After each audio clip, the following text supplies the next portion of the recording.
At that, let us get into part 3 of Changeling.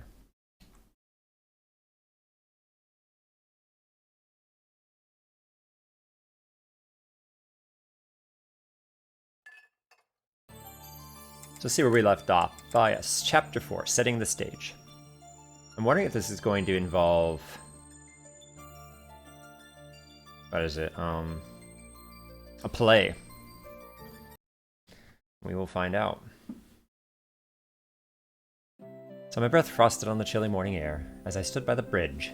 I should have felt 1,000 times better for sleeping so soundly. I didn't know if I hadn't sleepwalked at all, or if I'd just given up after not being able to escape. I had nearly bounced down to the kitchen, but that's where my bubbly mood had ended. That's right, we put down some, preventative maintenance on this whole sleepwalking thing. Spencer had been seated at the table with his head in his hands, the picture of dejection. He'd looked up when I entered, and I'd been pretty shocked by what I saw. He was pale, with dark rings under his eyes. Basically, he looked the way I'd felt the past few days. But worst of all was the bitter, furious look he leveled in my direction. It was so full of hate, I'd almost taken a step back. For a long moment, we just looked at each other, and then he wordlessly sprang to his feet and grabbed his bag. And as he stormed out, there was nothing I could do or say. So we didn't have the best of times the last couple of days with Spencer. I didn't even know what was bothering him so much. Maybe it was the argument we had? Brownie wasn't an issue anymore, so why did he look at me like that? What else was going on? It wasn't like he was going to talk to me about it, though. I guess that's why I just grabbed my stuff and left as well. Staying in the house was just too suffocating, so I just started walking. Somehow I ended up down by the bridge again, just staring down the stream to where it disappeared in the trees. At least it was peaceful down here, but somehow instead of giving me any sort of comfort, it was just making me more depressed. Ugh. Pulled my hands through my hair and down the sides of my face. More than ever, I just wanted it all to stop. I just want things to go back to normal. I don't think that's happening. No witches, no magic, no fairies. I want to go back in time and fix all this before it ever started. That's what I really wanted, because all the answers in the world wouldn't undo what had been done. The problem was, of course, that turning back the clock was impossible. I could only move forward. But sometimes it felt like I was just being swept along against my will. The faster I was swept along, the further I was being swept from Spencer. I wonder why she cares about her brother so much. I don't know how to fix this anymore. Well, to be honest, I never did. I looked up and froze when I caught a pair of yellow eyes staring at me. Are those the ones of the brownie? Oh no, it's the cat. It's the black cat again, sitting on the railing to the bridge and just watching me. What do you want? Weird cat. So weird that Ewan would literally stop by Elliot's house when no one was there to talk to it. I narrowed my eyes. Yeah, what is this cat's problem? Why would he even do that unless it wasn't a normal cat? Unless it was his cat. Fairy cat? Cat fairy. I mean, that was a thing. If that's the case, then I'm sick of you too. I probably shouldn't say that, since it had helped me. Cat, to its credit, just stared back at me, unblinking. It didn't move an inch, not even its tail. For a second, I could almost fool myself that it was a statue. That thing was sort of a fairy animal, and that would mean another fairy was following me around. That's right, I've got a bunch of those fairies keeping an eye on me. Generally the ones that are in human form. Then again, considered it might be a familiar or something related to Allie. I hadn't remembered to ask her about it, so I probably shouldn't jump to conclusions. What was that? Was that singing? A sudden wave of dizziness washed over me, and all other sounds muted. Here we go again. My eyelids drooped, as a feeling of sleepiness came over me. I felt myself moving toward the embankment, my feet moving of their own accord. The cat hissed loudly and hopped off the railing into the middle of the street. I was vaguely aware of it. Not safe. Wasn't safe for it to be there, not in the street. I should make it move, but I couldn't shake the sudden need to get onto the bridge. There was something there for me, something. This bridge has been a problem. Why do I keep coming to this bridge? I had to find it. I struggled to stop myself from going under there again. Well, let's get it over with. Let's go onto the bridge. Something important. Let's see if we can figure out what this bridge is all about. From somewhere in my head or somewhere else, I heard singing song voice chanting soft words. A poem. Another poem. Was it? What is it with fairies and poems? From the low white walls and the church's steeple, from our little fields under grass or grain, I'm gone away to the fairy people. I shall not come to the town again. You may see a girl with my face and tresses. You may see one come to my mother's door, who may speak my words and may wear my dresses. She will not be I, for I come no more. I walked to the edge of the bridge almost in a trance. As soon as my foot hit the soft, mossy ground at the top of the embankment, the cat let out a long yowl and leapt to the ground in front of me. It was not to partially jolt me out of the reverie. I paused mid-sentence and realized I'd been the one talking in that strange, raspy voice. What? That was, well, it had been like the sleepwalking, except that I hadn't been asleep at all. In front of me, the cat gave a long, low, angry hiss. I stumbled away from it, confused and a little scared. What on earth had that been?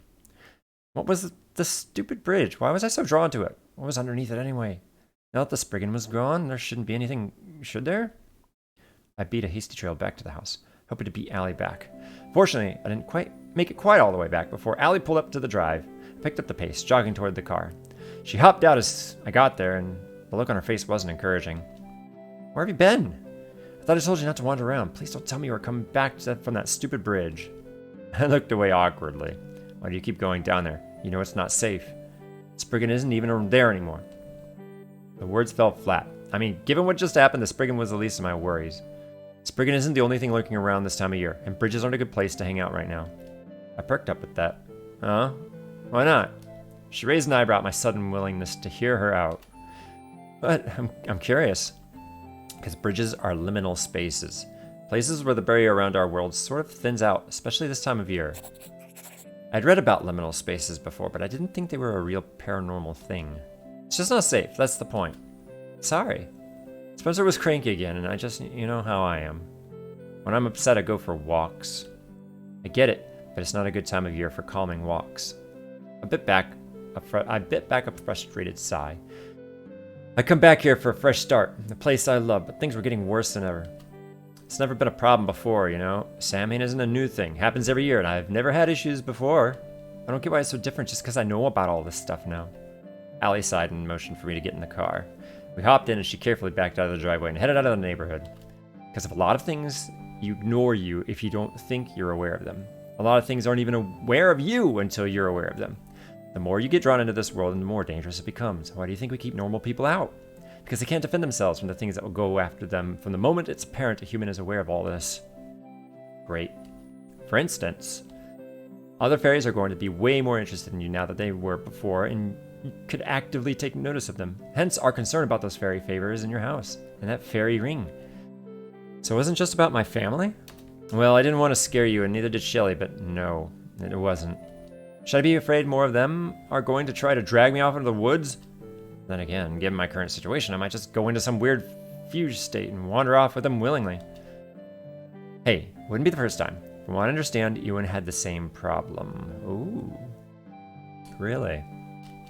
I don't have all the details. It's just bits and pieces I've heard around the agency, but yeah. Why do you think he hates fairies so much? I don't know. I assume it was some sort of projected anger due to the head thing. Yeah. Well, at least part of the problem is the fact that they stalked him for a while and tried to drag him off several times. Great. Do you think that's what my sleepwalking is? Some sort of concentrated effort to drag me off to fairy because, rude? Could be. Some fae are pretty good at influencing dreams, and I've read a few things that imply fairies might be able to control sleeping humans. Fairies are pretty notorious for wanting to inject new blood into their race. People like you and Ewan are probably prime targets. Human heritage. Life force that hasn't been drained out and weakened by fairy. Oh, great. So now they want me as a breeding stock? Isn't that charming? Hey, all I'm saying is that it's possible they might take notice of you for something like that, so you should be careful. Not like they aren't known for whisking people away from the human world. That was true. Fairy lore is rife with stories about that kind of thing. That's only one danger, by the way. There are plenty of other things. You know how busy I've been at the agency. I know, preparing for Samhain and all that. That's right. There are lots of nasty things that wash into town this time of year when the magic currents overflow. You've mentioned the current thingy before, I think. Yes, I have, because it's important. Magic overflow is literally what the whole fuss is about this time of year. Usually the currents are pretty steady, but during times like Samhain, the solstices, or other important times of year, the Earth produces way more magic energy than usual. The currents become much broader and stronger. Not only does it make way easier for paranormal things to manifest, but there are lots of drifters that show up as well. Those are the things that just float around in the currents, right? Yes. But this time of year, lots more than usual wash in. Now, by the way, because Pine Hollow is kind of a weird geographic location, there aren't a lot of outlets for the currents. So things tend to wash in and get stuck here for a while. No, that's great. It's not a super fun time of the year for any of us. We have a lot of work to do to keep everyone safe. Is that dangerous? It can be, yeah. I mean, there are stray gates popping up everywhere, liminal spaces, like that bridge. Can either turn into a gate to some other place or just pop you randomly in a ghost road where you could get permanently stuck. Things that are usually quiet or sleeping that start stirring, waking up. There are some pretty nasty things lurking down in the old mines, and we have to keep an eye on it all, not to mention the drifters. So I worry about you, especially when you're sleepwalking or taking your usual walks like everything is status quo. I know you're not used to having to exercise this type of caution, but it's really important right now, just until after the holiday. I shifted uncomfortably in my seat. I hated the idea I was causing Allie so much worry. I didn't really mean to. I let out a long sigh. I get it, okay? I get it. I'll be careful. I'm just not used to having to be afraid of bridges and shadows and everything. You don't have to be afraid of it all. Just be, careful. I know. Until the holiday is over. I will lock myself in my room and make Mom slide sandwiches through the crack at the bottom. I don't know what you need to go quite that far. You know me. I don't do things halfway. She rolled her eyes. Anyway, why was Spencer upset? Brownie still causing problems somehow? I don't think so. I don't know. At this point, I think it's just that the damage is done. He doesn't need more pranks to hate me. Sure he doesn't hate you. Yeah, you didn't see the glare I got this morning. I'm sure you guys can still work it out. I'm losing faith, frankly. Well, don't. He's your brother. Eventually you guys will be able to talk about all this. Well, we'll see, I guess. Allie and I split up at school, as we usually did. She headed straight to the office. I loitered around, trying to decide what I wanted to do. Up to the club room, I guess. Might as well. I hadn't been spending nearly as much time reading and researching as I wanted these days. I should definitely take the opportunity to do it this morning. I didn't catch what day this was. I dropped a few things at my locker and headed up that way. I was surprised to get there and find the club wasn't empty. Not that it was always empty. I did sometimes see William or Mark, or even Ewan once or twice, but people I didn't usually see in the mornings were Danny and Elliot. Oh, really? Both of whom were sitting on the sofa chatting when I got there. Danny looked up and grinned when he saw me. Hey, Nora! Hey, don't usually see you in the morning. Don't you have practice or something? He gave me a slightly sheepish smile. Ah, well, looks like I had to quit the team, actually. Whoa, what? He was like the star player or something. I wasn't really into sports at all, but I did know enough to know that he was apparently indispensable or something. He just gave me a slight shrug. Things don't always work out the way you want them when you're the only supernatural creature on a team of humans. People were starting to notice I'm a little different. I didn't exactly know what that meant, but it didn't seem like something I should ask for more details on. It felt like it might be private or something. Still, it kind of sucked. I mean, it was clear he loved competing, loved being on the team. To have to give that up like that? Hey, you don't have to look that upset. I'm hardly the only person to have to give up on a hobby because of this. Did I look upset? You kind of did. You okay? It's just kind of a rough morning, I guess. Mostly, I don't know. I guess I've been trying pretty hard to balance all this, and it's a little distressing to hear that sometimes it just doesn't work out. Well, it's just how it is. It's not the worst thing. Some others have had slightly more dramatic departures. In some cases, it was our hobbies that got us into all this in the first place. Oh, really? What kind of hobby does one have that leads to vampirism? Staying out at a skate park way too late at night? He laughed awkwardly. Didn't really think I was going to have to watch out for vampires on the way home. You've been attacked on the way home or something? That sounds sort of terrifying. Yeah, I'm learning that on the side of things, you have to watch out for things you're not used to watching out for. At least you don't have a massive scar. Was he hiding it with like this choker tattoo or something? I wouldn't mind a cool scar. Oh wait, who said that? Oh, Danny. Okay, maybe he had something happen. I wouldn't mind a cool scar. I don't even have the opportunity to acquire cool scars anymore now that I heal so fast. Besides, you also have people thinking you fought off a bear. Yeah, that's a lot more annoying than you think. I just laughed at the two of them. Well, it sounded like they both had pretty dramatic stories to tell. The smile faded slightly. Then again, I guess I did as well if you can count on all those disappearances as part of my story. Seems like no one gets an easy entry into this side of things, huh? Fortunately not. It's a little crowded in here today, isn't it? Hey, Ewan. Ah, Ewan. I gave him a hesitant smile and wave. I hadn't really seen him since yesterday morning. He frowned slightly then, to my surprise. I had a seat in one of the wing back chairs. Kind of expected him to go straight through to the courtyard like he usually did. Don't usually see you up here in the morning. I could say the same for you. That's what I was gonna say. You too, Danny.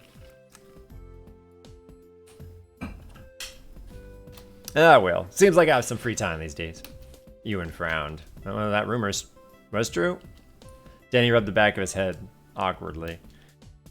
Looks like it was. The look on Ewan's face was surprising. He stood up suddenly and practically bolted out of the club and into the courtyard, slamming the door behind him. What was that all about? I stared after him. For just a second there, it seemed like he was going to make an attempt to actually socialize. What was that about? Elliot and Danny shared a look. Bad memories, I guess. Of what? Well, like I said, some people have had far more dramatic exits from their normal lives than me. I glanced toward the door, wondering exactly what that meant. Then again, Ewan seemed pretty private in general. It wasn't like he'd volunteered his story at all in the time I'd known him. Maybe I should just leave it be. Ooh, I am curious about Ewan's backstory. So Ewan's exit from normal life was particularly dramatic? What happened exactly? Well, I mean, he's headless, right? Danny and Elliot shared another quick look. Well, it'd probably be best if you asked him. I was gonna wonder if they were gonna say that. Not everyone likes sharing their stories or having them discussed behind their back. I resisted the urge to make a face at that remark. I wasn't trying to talk about Ewan behind his back. Danny was the one who brought it up in the first place. I'm not sure he'd answer if I asked. Danny seemed to hesitate before he spoke again. It might be true, but I guess if it's not something he would tell you himself, it's also not something we should tell you. Couldn't deny that was probably true. They're being very respectful. I can appreciate that. Danny stood and stretched. I think I'm heading down. Only 10 minutes left anyway. Ugh, I have no idea why you like getting to class early. Helps me get in the right mood mindset. You two coming? I have something to take care of first, so I'll be down in a few minutes. I'll be right behind you. Just don't be late. Either of you. I won't, Dad. Danny laughed quietly as he exited the club. I pulled out my journal. I wasn't going to have time to read, but I'd been lax in keeping notes about all the things going on lately. Could at least write some of the recent developments down before I forget them. So I guess things have been pretty tough for you since you moved back here, huh? I looked up at him surprised. Figured he had something to do in the library and that's why he stayed. I gave him a pained smile. Well, I guess I'm not the only one. Probably just whine about it more than anyone else. Hey, come on. You're really new to this. You're entitled to whining a little. We've all been there. Danny was pretty upset about quitting the team, you know? I mean, I know he probably doesn't seem like it now, but no, I mean, I could tell. The only reason he handled it okay at all was, well, he's been dealing with the werewolf thing for a while now. I guess he kind of saw this coming. You've been dealing with all this for like a week and a half, and no one's going to blame you for being frustrated. I hope you know that. That's good to hear. I had some moments of wanting to scream, throw things. I know the feeling. I can't imagine you ever screaming and throwing things. Well, being a vampire doesn't come with that much frustration. Not as much as being Fae, probably. I don't know. That whole blood thing seems like it could be kind of annoying. Well, it was weird at first, I guess. You get used to it. So, want to walk down with me when you're done? With whatever you're doing? I laughed slightly. Sure. Just writing down some notes from the last few days. Keep a track of everything? I went back to writing down everything about the brownie and berry veins. Yeah, it helps keep things straight. It helps me keep my research on track, too. He leaned over, frowning down at the journal. What language is that? Oh, it's not really a language. I mean, not a real one. It's more like a code Spencer and I came up with as kids. I mean, it was mostly me. I guess it kind of started as a twin language just between Spencer and I. Whoa, seriously? I didn't even think that was a real thing. Yeah, I mean, it's not terribly common, but it's a real thing. Anyway, as we got older, I sort of developed this written code for it. Spencer apparently forgot it all a long time ago, but since I could still remember it, I thought it might be useful for my research journal. Because if my mom ever found and read all the crazy things I'm writing about, she'd definitely wonder about my sanity. It's pretty smart. Thanks. The door to the library slammed open again and Ewan stalked in. He froze when he saw Elliot and I bending over my journal, then frowned at us both. What are you two still doing here? I raised my eyebrow. He was in a lovely mood. Not sure who made you king of the clubroom, but we're just finishing up something and we're heading down now. I shut the journal and slid it in my backpack before I stood. Elliot followed suit and we started out. We chatted about nothing special as we went down, or rather, I listened to Elliot chat about nothing and didn't contribute much myself. It's kind of nice since, well, it gave me a much needed smile. I was surprised to find when we got to literature that Ewan had been behind us the entire time, apparently. Because he stepped in right after us, leaving me even more surprised. Wait, is this your first period class? Wait, no, it made perfect sense. Ewan hated literature and always skipped first period. Even Mrs. Roberts had been yelling at him for skipping, and I knew he had afternoon classes with Spencer. Whoa, Mind blown. He actually wants to be here. He shuffled his feet a little awkwardly, looking away. Glad you could join us today, Mr. Croft. She laced her hands together and looked across the class, gaze landing on Louis, who was one of the only ones without a partner. She then flicked her gaze my way. Elliot, would you be so kind as to relocate and partner with Mark? Is she gonna have you and partner with me? What?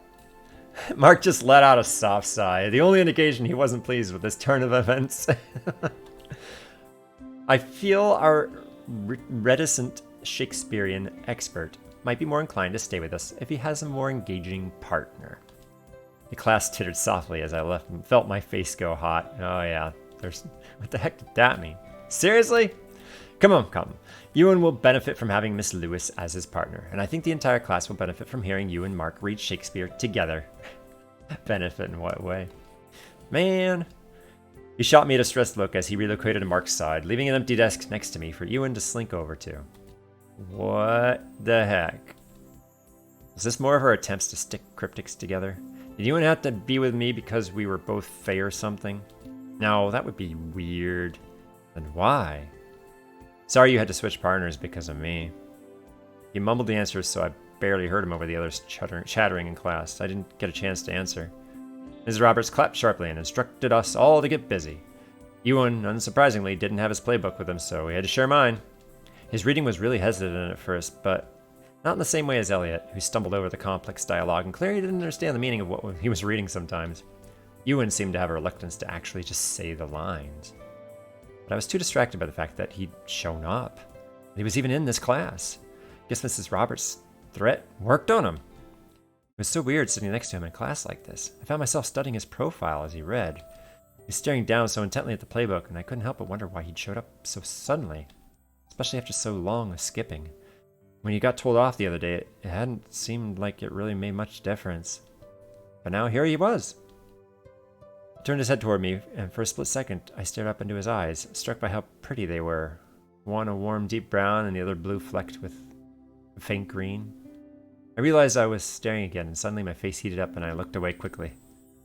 Your line. Oh, right. Sorry.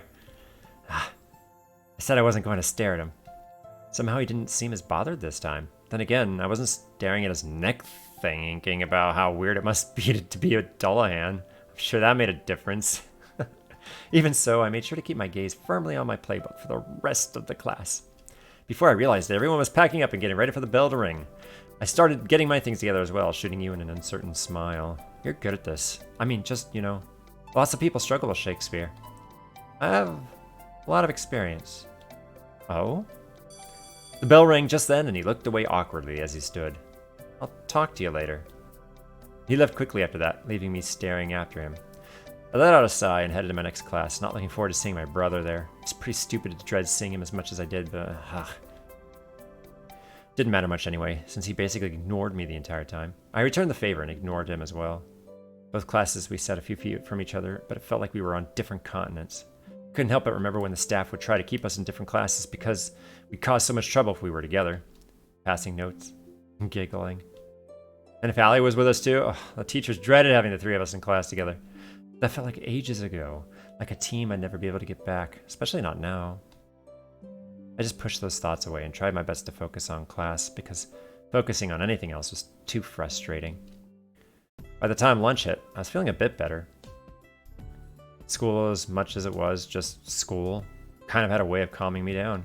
Maybe because being in class made everything feel normal again.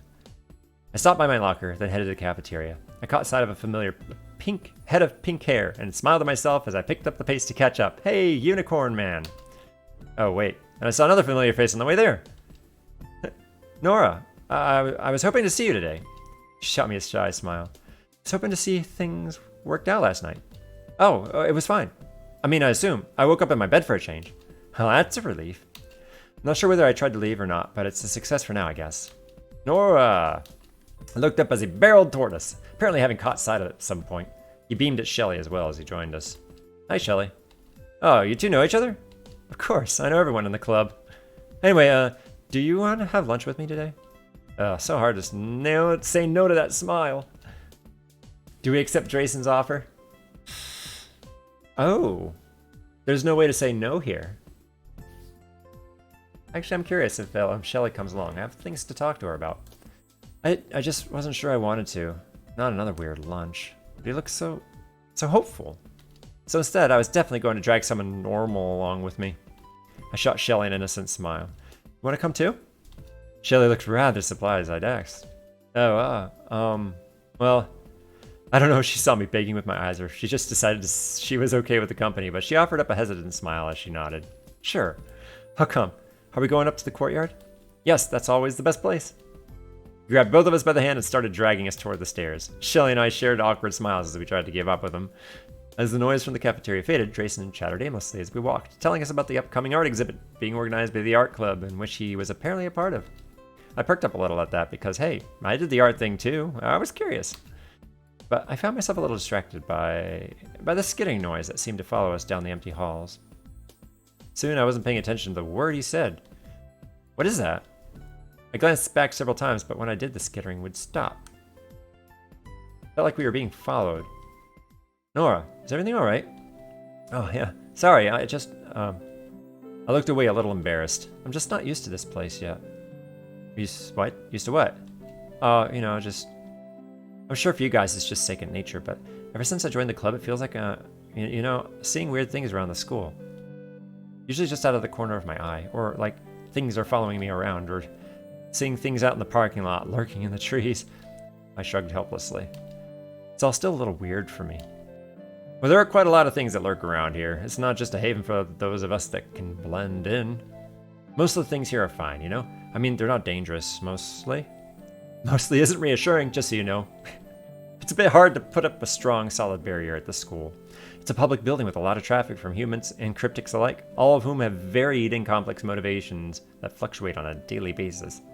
There are barriers in place to protect us from the mundane problems and violence, but nothing that is a blanket obstacle to keep out stray cryptics.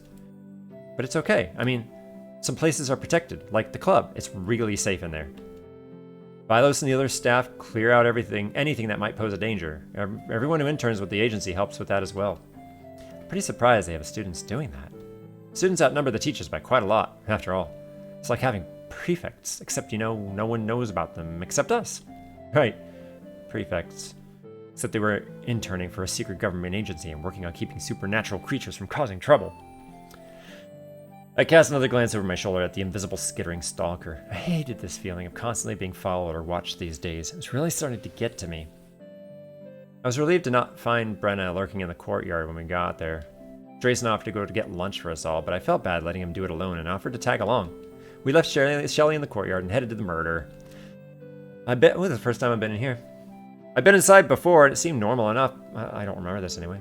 But I'd heard rumors it was some kind of magic cafe or something, run by Corbin's family of wizard siblings. I had even met some of them before. So it was kind of hard to see it as some kind of magical cafe. It really looked normal inside. Kind of cute and quirky, but I guess it did have a kind of strange vibe to it. Actually, the murder does a lot of work for the paranormal community. He was speaking quietly to me as we waited on the order. They solve problems for people and find information. They're really, really good at it too. Some people are kind of nervous about them because, you have to pay them and things. It's pretty normal to pay people for their help. But they don't take money, What do they take? I didn't get a chance to ask. A blonde woman brought our bags to the front and slid them across the counter toward us. I'd never seen her before. Our eyes met as I took one of them, and for a split second, the two of us froze, looking at each other curiously. I was gonna say, this isn't the cat, is it?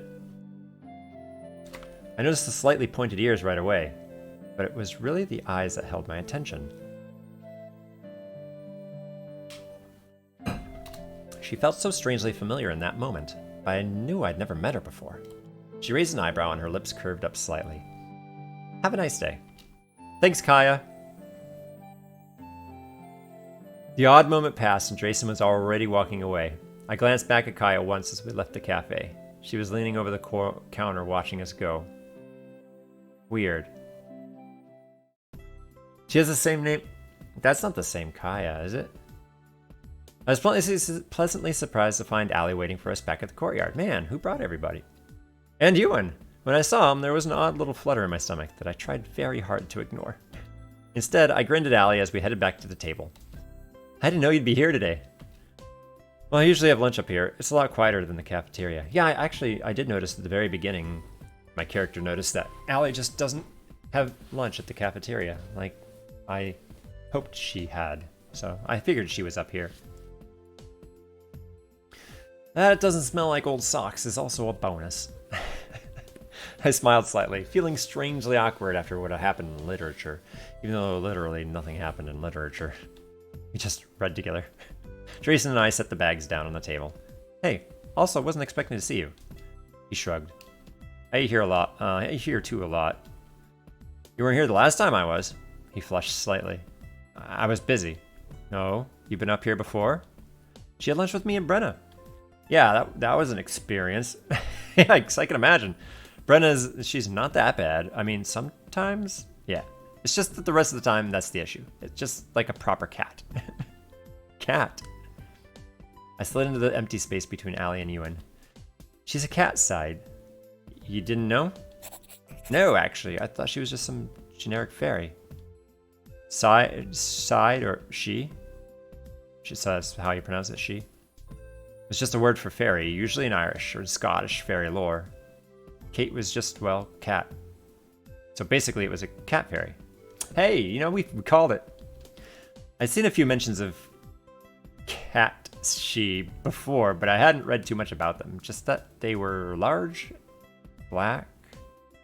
Whoa. Wait. Large black cats with a white spot. The cat was Brenna? Was that cat Brenna? Oh my god, that would make perfect sense in a way. But then why was she always at Elliot's house? But then Ewan had been there to see the cat. I could practically see the gears turning. What on earth are you thinking about, Nora? I jumped when she said that. Nothing. I mean, I looked away. I was just thinking it was kind of weird imagining her as a cat, but she kind of does act like one sometimes. I didn't want to broach the subject of Brenna being that cat. Not here.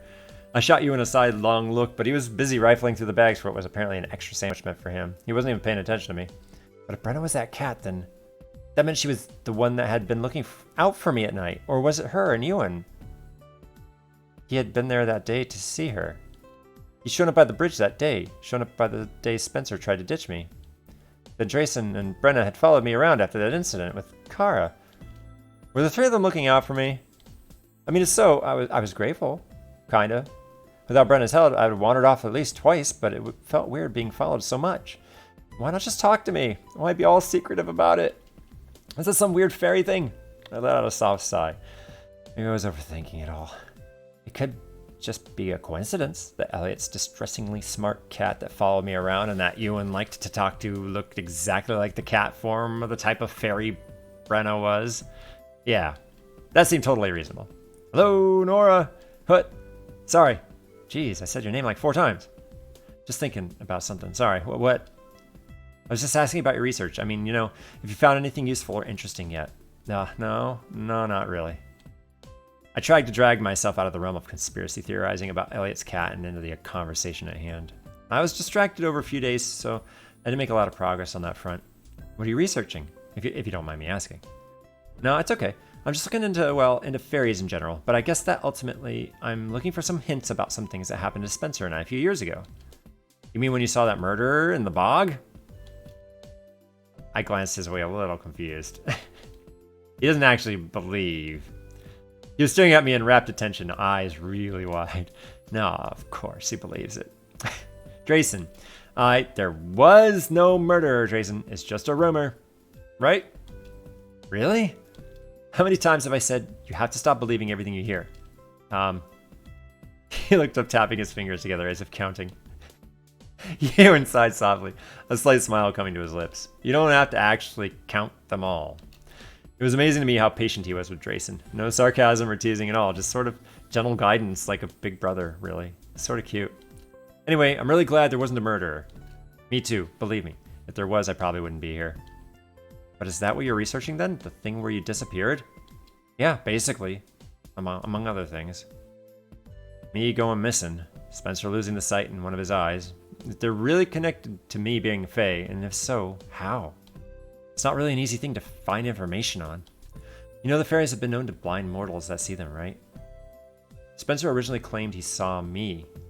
Unless you're implying I blinded him. It wasn't like there weren't some people who thought that, apparently. Spencer also said you were a monster. If y'all remember, I'm not sure he knows that what he really saw back then. The table was silent for a minute. That is weird. Your brother saw fairies back then. Fairies other than you. Does that mean he's some sort of sight-based ability? He's not in the club, so I thought he wasn't a cryptic. To be honest, that's something we're not totally sure about yet. It's not something we're going to have time to delve into it until after Samhain. Just because he saw fairies once doesn't mean anything. Humans do sometimes catch sight of them on accident. I don't know that it was just once. I've been thinking a lot about what you said that first day in the club, Allie. I think Spencer and I both used to see them a lot as kids. But it's actually pretty common for children to be more perceptive to the paranormal when they're young. 12 is pretty old to still be hanging out onto that kind of skill, though. I just wonder what it was he really saw that day. Maybe you should just ask him. Oh, no. I laughed dryly at the totally sincere way he suggested that. If only it was really that simple.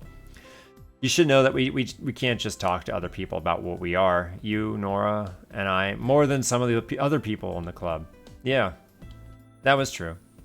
I've just been told just how dangerous it was to tell my family about all this, specifically because fairies were involved, but that didn't mean Drayson was wrong. The easiest way to find out happened just be to ask. Too bad I wasn't sure I'd ever be able to do that. I was glad that my afternoon course load was pretty light. After that heavy conversation and sort of weird epiphany during lunch, it was pretty hard to focus. I spent half my study hall going over all the evidence I had the Elliot's cat was indeed Brenna. I spent the other half contemplating how weird it was that one of my classmates was potentially another classmate's cat. Then I spent my free period trying to work out how to ask Ewan if Brenna was Elliot's cat, and if they'd been watching over me, and I did. Did he know about the sleepwalking? Did he know I was sleepwalking? And why? If he knew all these things, wouldn't they just talk to me about what's going on? And what was with fairies and all the damn secrecy about everything? Was it just one of the weird compulsions Allie mentioned, or did they have a reason for keeping me in the dark? Or did they not know, and were they just being generous, looking out for me, because I was some kind of idiotic fairy newbie who couldn't watch her own back? I had no idea. I wanted to talk to him about it so badly. I didn't even know where to begin. But I was pretty glad when school was over, even though it just meant another hour in the club remaining over it all, as if thinking super hard about it would somehow help me figure out what was going on. I finally got fed up with sitting here by myself and decided to just go outside and get some fresh air. Oh no, don't go start walking. In the end, I was just going to have to talk to Ewan about it. Brenda probably wouldn't answer me even if I somehow cornered her and, I don't know, blurted out the question about whether she was someone's pet. It seemed like a really good way to get my eyes clawed out either way. I flopped on the front steps of the school and laid back, staring up at the sky. What did it matter anyway? Most likely scenario, even if that cat was Brenna, was that she was just lurking around by coincidence and happened to see me. She didn't exactly seem like a charitable angel. She was clearly more complicated a person than I'd realized. Wasn't that the first thing I'd read about fairies? They were mercurial. For all I knew, she was just helping me on a whim, and Ewan had helped me a few times too, but wasn't that just because we were classmates? There didn't have to be deep meaning to it. I felt myself being lulled to sleep by the warm sun and the sound of wind through the trees. I kind of didn't want to move, but at the back of my head, I knew that it would be stupid to sleep out here. I opened my eyes and forced myself to sit up. The first thing I noticed when I sat up was the dark figure leaning against a tree on the far side of the parking lot. I wasn't even surprised to see him standing there watching me. Well, now was a good time as any to see what the heck those three were up to. I stood and brushed myself off before shouldering my bag and heading his way. To his credit, he waited for me. I half expected him to try to pull a Brenna-type disappearing act. But no, I made it all the way to him, where we just stood looking at each other awkwardly. Were you sleeping? I wasn't asleep, just thinking. How long were you standing here watching? He shifted awkwardly. Oh, not that long. I saw you and I wasn't sure what you were doing, that's all. Could have come over to say hi. You were sleeping, I thought it would just be better to keep an eye on you. I don't need people keeping an eye on me from a distance. If you're sleeping in the school parking lot, you might. Very funny. I wasn't sleeping. Where's your ride? Not back yet. Want me to take you home? I mulled it over for a second, then pulled out my phone. Let me just tell Ollie. Hey, Ewan's taking me home. Again? He offered. Oh. Please. I rolled my eyes and put my phone away before shooting Ewan a smile. I guess we're good to go. He shoved his hands in his pockets and led me over to his bike. He handed me the extra helmet and busied himself strapping down his bag. I hopped on while strapping on the helmet, feeling like I was kind of becoming a pro at this. He climbed on in front of me and I leaned forward and setting my hands on his waist like usual. Somehow it felt awkward all over again. Ready? I wrapped my arms tightly around his waist. I'm ready. And we were off. I still wasn't used to the cold, and honestly, it would only be another few weeks before I'd be completely refusing to ride on this thing with him. It was already getting to be too dang cold. I had no idea if he kept riding it all winter, but not for me, for sure. Though, the implications of me assuming he'd continue to offer to drive me were kind of strange. I hopped off the bike with minimal stumbling and pulled off my helmet to see Ewan smirking at me. I'm getting better. Stop laughing. Oh, I'm not laughing yet. We were both turned at the sound of the cat hopping up onto our bins. She peered at the two of us curiously before she set to grooming her paws. I shot Ewan a sidelong look. Not saying hi today? To the cat? Is it just a cat? His eyes went slightly wide. How did you... I just shrugged. I may not be a math genius, but I can still put two and two together. Do you guys follow around every new fae that shows up at the school, or is it just me? There aren't usually any new fae that show up. You're the first. Whose idea was it to keep an eye on me? Whoa, hey, I think you're misunderstanding. We never meant to stalk you or anything. Brenna just said she thought you were in danger, that's all. I have no idea what she's been up to, but I've just been keeping an eye out at school because he looked around helplessly. I mean, I know what it's like to be in your shoes. You have absolutely no idea what it's like to be on my shoes. He opened his mouth to respond, but snapped it shut, looking away. I smirked slightly. I mean, there's no way my shoes would fit you. Look at those feet, they're huge. Like boat-sized. You couldn't get them in my shoes if you tried. It's true. A smile was still playing on his lips when he gave me an earnest, slightly worried look. You aren't mad then? I leaned against his bike. How can I be mad? I mean, it's weird feeling like people are watching me or following me around, but Brenna's helped me out several times already. The thing where you go out at night. Yeah, I figured you knew about that by now. You've helped me out a few times too. I mean, that morning with Spencer and everything. And then that weird thing with Kara. Look, I'm not mad. But just like today, why stay at a distance and watch me without saying anything? It feels weird. Just come to talk to me about it. I feel a lot less weird about it if you guys weren't being so secretive. If you're worried about me, tell me. If you know what's going on, tell me. If I'm really one of you, stop treating me like an outsider. I didn't intend to make you feel that way. I just didn't want you to feel like this was all going to have some sort of inevitable bad end for you. You're not like me. Your situation isn't going to end up like mine. I didn't know how to respond to that. It wasn't like his situation was the end of the world, but how could I say that without trivializing what he went through? And that was when my charming mother made her entrance. The front door opened and she stepped onto the porch waving happily. Ah, Lord, I didn't realize she was home. Nora! Ewan, I'm telling you this is a friend. You should definitely run. What? Mom came toward us with a smile that most certainly meant trouble. Who is this? The nice boy that keeps giving you a ride? Nice boy.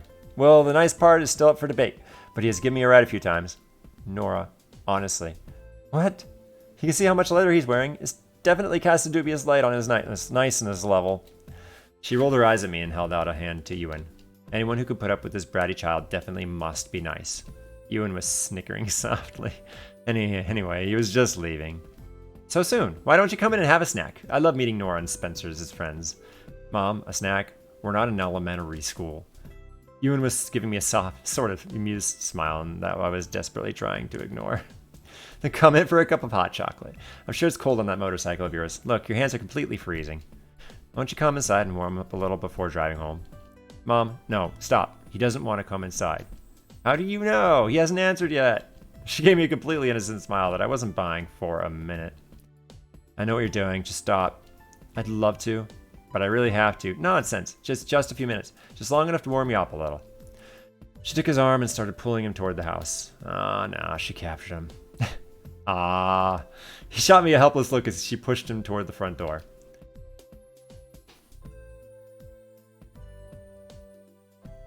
I don't want to panic, because that would make me look pathetic, right? Maybe I should just let Mom win, you know?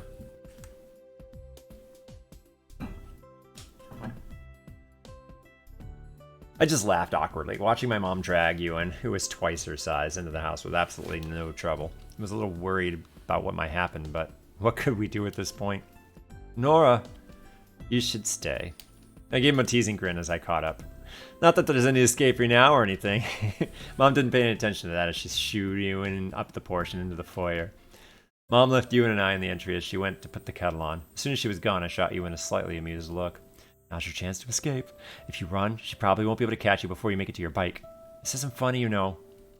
He lowered his voice. What if something happens? I realized for the first time just how nervous he actually was. Without thinking, I slipped my hand into his and gave it a squeeze. His palm was clammy and damp. Then we'll deal with it. There's no reason to leave just because you're worried about that. It'll be fine. He didn't look like he believed me at all, but I just didn't want him to have to leave because he was worried about something happening. It sounded to me like he isolated himself way too much because of that already. I kept a tight grip on his hand as I pulled to the kitchen. After a moment, he finally tightened his grip and on mine as he followed. Just have a seat. I already put the water on. Ewan and I shared a look as we both sat at the island. So, Ewan, do you live here in Raven's Glade? I do. What do your parents do? My parents operate a bakery in town. Really? Bakery? How cute. Do you ever help out there? I help out on afternoons or weekends. Sometimes during the week if we're really short-staffed. How responsible. I should stop by sometime. Is it that little bakery down on the square then? Mom, no, please don't go harass Ewan's family. I don't want to harass him. I just want to go say hi. Then don't go say hi. It's never a good thing when parents get together. I'm in agreement there. Oh, you kids always act like everything's so dire when parents are involved. She slid 2 mugs of hot chocolate toward us and leaned on the counter, smiling at Ewan from over the sink. So what do you like to do in your free time, Ewan? I assume you don't just drive that bike around looking cool all the time. Oh God, Mom. I don't do much. I work on my bike. What if nothing's wrong with your bike? Then what? Nothing in particular. Really? No hobbies at all? Not anymore. I glanced his way, frowning slightly at that catch in his voice. Mom, Ewan's in the same club as Allie and me.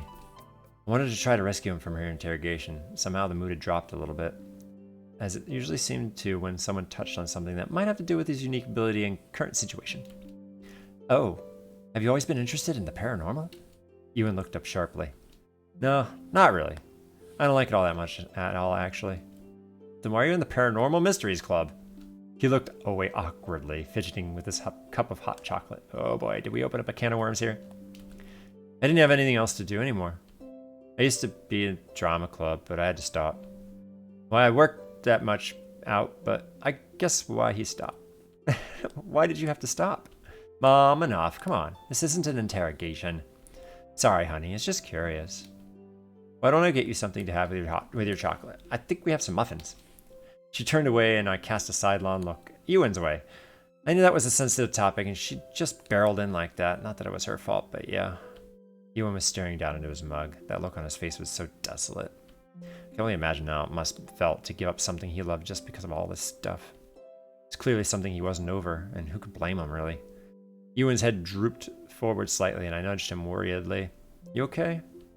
I was whispering while Mom's back was to us. Ewan didn't respond. I knew that his abilities sort of went a bit weird in the afternoon and also when he was upset. Ewan! His head slipped forward a little more, and he abruptly jumped up and staggered awkwardly out of the kitchen. Mom turned around curiously. Is everything okay? I wasn't sure what to do. If I went after him or made a big deal of it, Mom might follow and see something she shouldn't. Maybe I should just distract her. I think he's fine. It was just a call or something. There was a heavy thump from the foyer. I jumped up and headed that way. I'll check on him. I ran to the foyer to find Ewan sprawled on the floor with his head kind of not attached. Greenish smoke was oozing out. I hurried to him and fretted for a moment before awkwardly picking up Ewan's head, feeling a little faint. I swallowed hard and tried to focus as I made some attempt to reattach. I didn't know if he was even conscious anymore. His eyes were closed. This is so weird.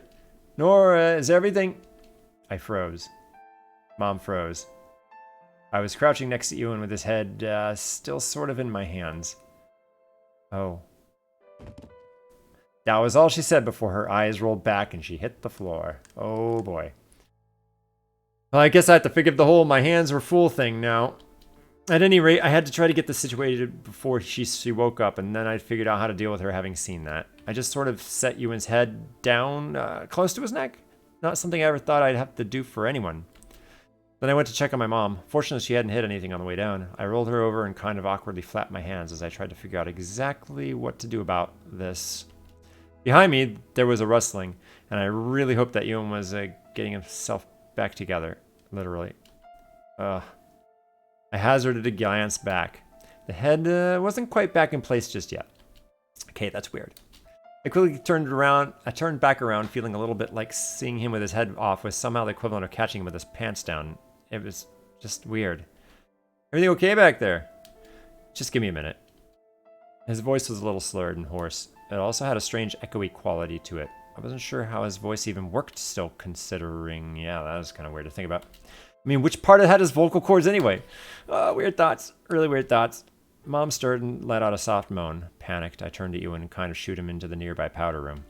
He vanished in that direction as Mom came to and I helped her up. Nora, what on earth? Oh. I saw... Ewan fell. He was dizzy and he fell. Then you walked in and passed out too. I think something's wrong with the hot chocolate. Is it expired maybe? Because that's a believable excuse. I thought I saw... I smiled at her disarmingly. She looked around the foyer, confused. Ewan's in the bathroom collecting himself. I think he might be throwing up. Oh dear. She got to her feet carefully with my help. Is he alright? I think he will be. She seemed to have bought that. I should probably throw that hot chocolate out then. Did you drink any? No, I didn't have any yet. Oh. It was pretty amazing how people were able to rationalize the irrational, as long as you give them a little seed of truth. Mom disappeared back into the kitchen and I peered into the family room where Ewan was waiting. I quickly motioned him out the door. It looked like his head was back in place now. Are you going to be okay? I think so. Sorry for all this. I shouldn't have come in. No, that's not. I need to go. He practically ran down the driveway soon and disappeared down the street. I watched him worriedly, hoping he would be okay. I hated that something like that happened again. I hated he couldn't even have hot chocolate with a friend without that stupid fairy ability ruining it. No wonder he's always upset. I made a mental note to check in with him tomorrow to make sure he was alright, and in the meantime, I went to make sure my mother was alright, and that she'd really accepted my weird explanation. Because the last thing I needed was her freaking out about my headless friend for the next forever. Chapter 5.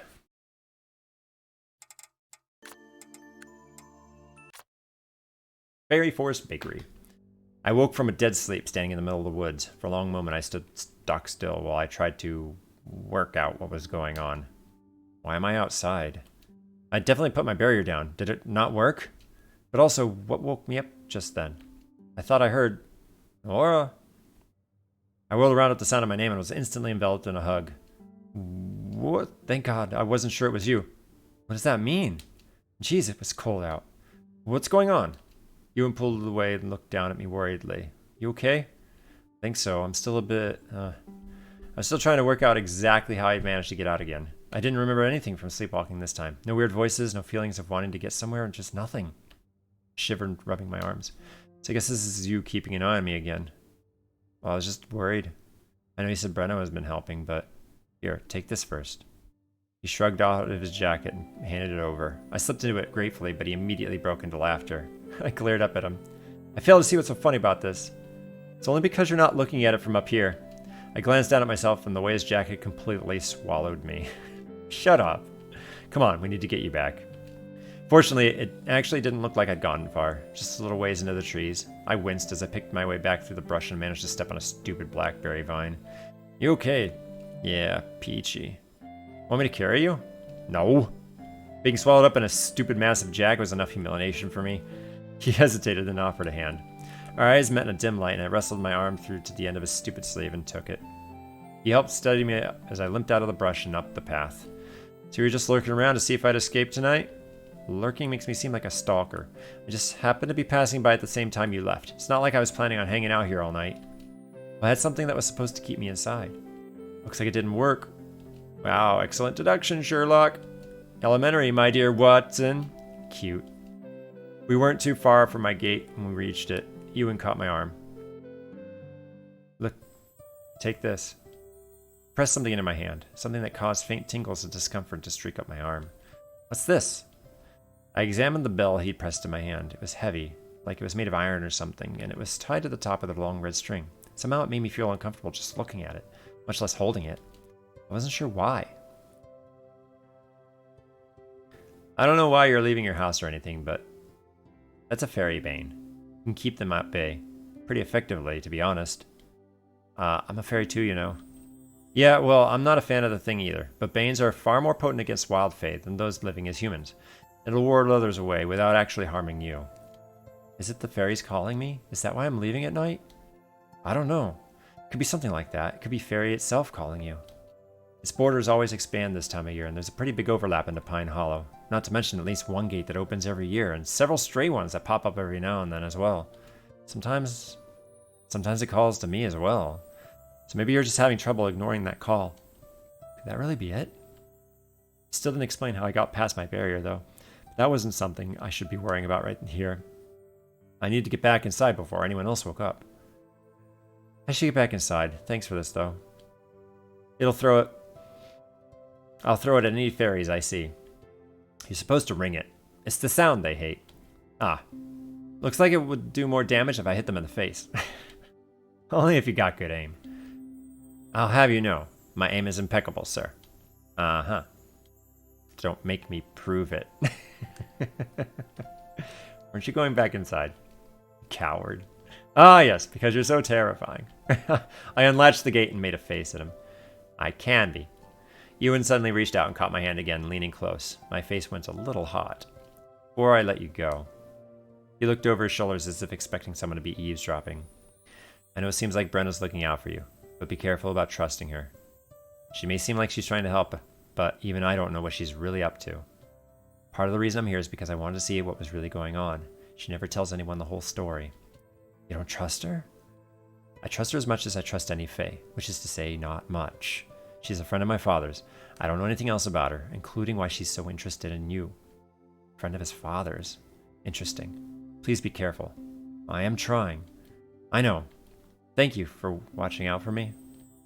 I just know what it's like to be in that position, that's all. It made me sad to think it was just some sort of sense of obligation that drove him to come check on me, and that frustrated me. It's not like I wanted him to come over to check on me at all, but if he was going to, I guess I wanted the reason to be different. Or something. I don't know. I was too tired and cold to analyze my stupid girly feelings at this hour. And Nora? Yeah? Can I have my jacket back? Oh, yeah, sorry. I slipped out of the jacket and handed it over. He shot me a crooked smile and I could barely see in the moonlight. Good night. Do me a favor and stay inside this time. I'll try. I quietly stole across the backyard and turned back to wave. Ewan returned the gesture, then disappeared back down the hill. I went inside quietly and shut the door behind me. This isn't the third time that I've had to do this. I quickly cleaned off my feet, then crept upstairs to my room, wondering what to do now that the barrier wasn't working. I was too tired to think about that right now. I set a foot down on my doorway and jerked it back with a loud hiss. That burned! What? So the barrier's still there? I tried to cross the door again, but to no avail. There was definitely a freaking barrier keeping me out. I looked down the hall. Spencer's room? Don't tell me I'd gone out through there. There was no way. He was such a light sleeper. He'd definitely have woken up. I couldn't think of another way. I cast a worried look over my shoulder, then tiptoed to his room. The door was slightly ajar, enough to let me peek in. He's gone? What? I was so distracted I almost didn't hear the footsteps coming up the stairs. Shoot! I scurried into Spencer's room through the bathroom and into my room as quickly... Oops. As quietly as I could. I stood just inside the door, breathing quietly, straining to hear the soft footsteps. They went straight into Spencer's room and inside. What was he doing up? Moments later, I heard the soft creak of his bed. I stood there a second longer before returning to my own, more confused than ever. What on earth was happening? Oh, nice rest, right? I was curled up in bed, my head so heavy it felt like someone had filled it full of bricks. My eyes ached from the lack of sleep. All I really wanted to do was go back to sleep and spend the whole of Saturday dozing. But I had some unanswered questions, and now that it was light out, I wanted to figure out just what happened last night. I sat up reluctantly, stretching the kinks out of my back, just like I did. I dragged myself out of bed reluctantly, and the first thing I did was go check the window. Pretty sure I hadn't gone out that way, since it was closed and I had no idea how I was going to close that behind me. Sure enough, the neat little vine of herbs was right there along the track for the window. And I know the one at the door was there, which meant I'd definitely gone out through Spencer's room. If I couldn't get in my room last night, there was no way I was getting out. So then, did Spencer go out after me, or was he already gone when I went through? I didn't think he'd follow me since, well, he'd come up from the front, not the back, like I had. So what was he doing out of bed then? I mean, looked tired lately. What's he doing up and roaming around at night? Unless I wasn't the only one doing the sleepwalking thing? Wait. What if Spencer is the cat? I know that Ewan made it sound like Brenna is the cat, and that's almost undoubted, but like, what if there's two cats?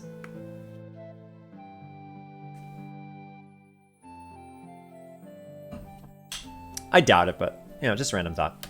No, that made no sense. Why would Spencer be sleepwalking? This was too much thinking before coffee. I wandered down to the kitchen, surprised it was empty and kind of cold, like someone left a window open or something. Except I knew I shut the door after me. I don't know why I hesitated at the bottom step, but I just felt strangely uneasy. As if there was some strange familiar presence looking just outside. Is that Brownie back? Hello? Nothing. I padded across the wood floor and peeked into the foyer. No one was in sight. I chewed my lip, thinking about my little night walk. Had I brought something home with me, aside from Ewan? No, I was just being paranoid. My nerves were a bit raw from what happened last night. That had definitely been unexpected. I shrugged off the weird feelings and went to start some coffee. I turned around, thinking about turning up the heat higher whenever I came face to face with Spencer.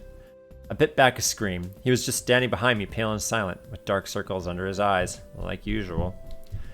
Yeah, I knew that feeling pretty well. What? Nothing. What are you doing there? Nothing. What are you doing? Making coffee. What's it look like? Where's Mom? Well, no idea. Spencer just stood there silently, staring at nothing.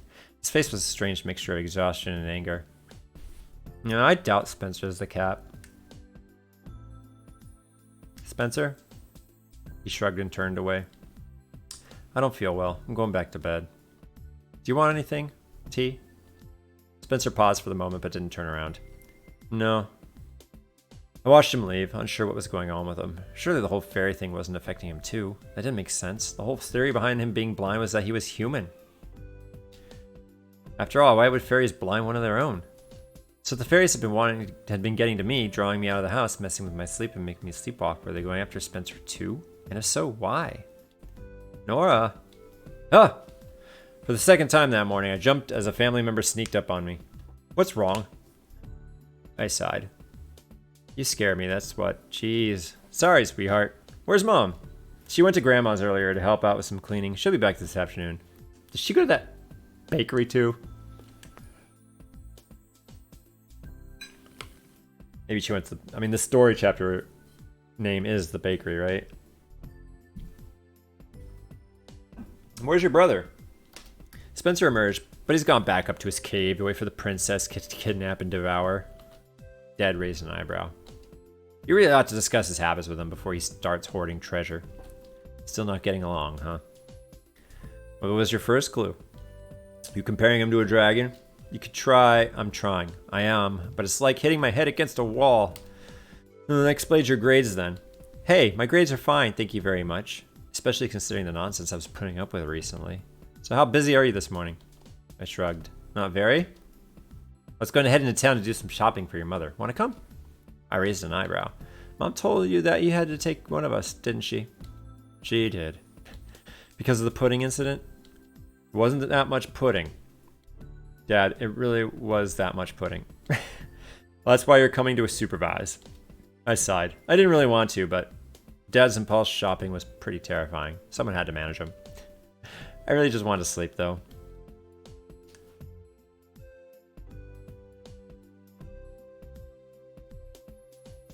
I'm gonna complain. I don't want to go.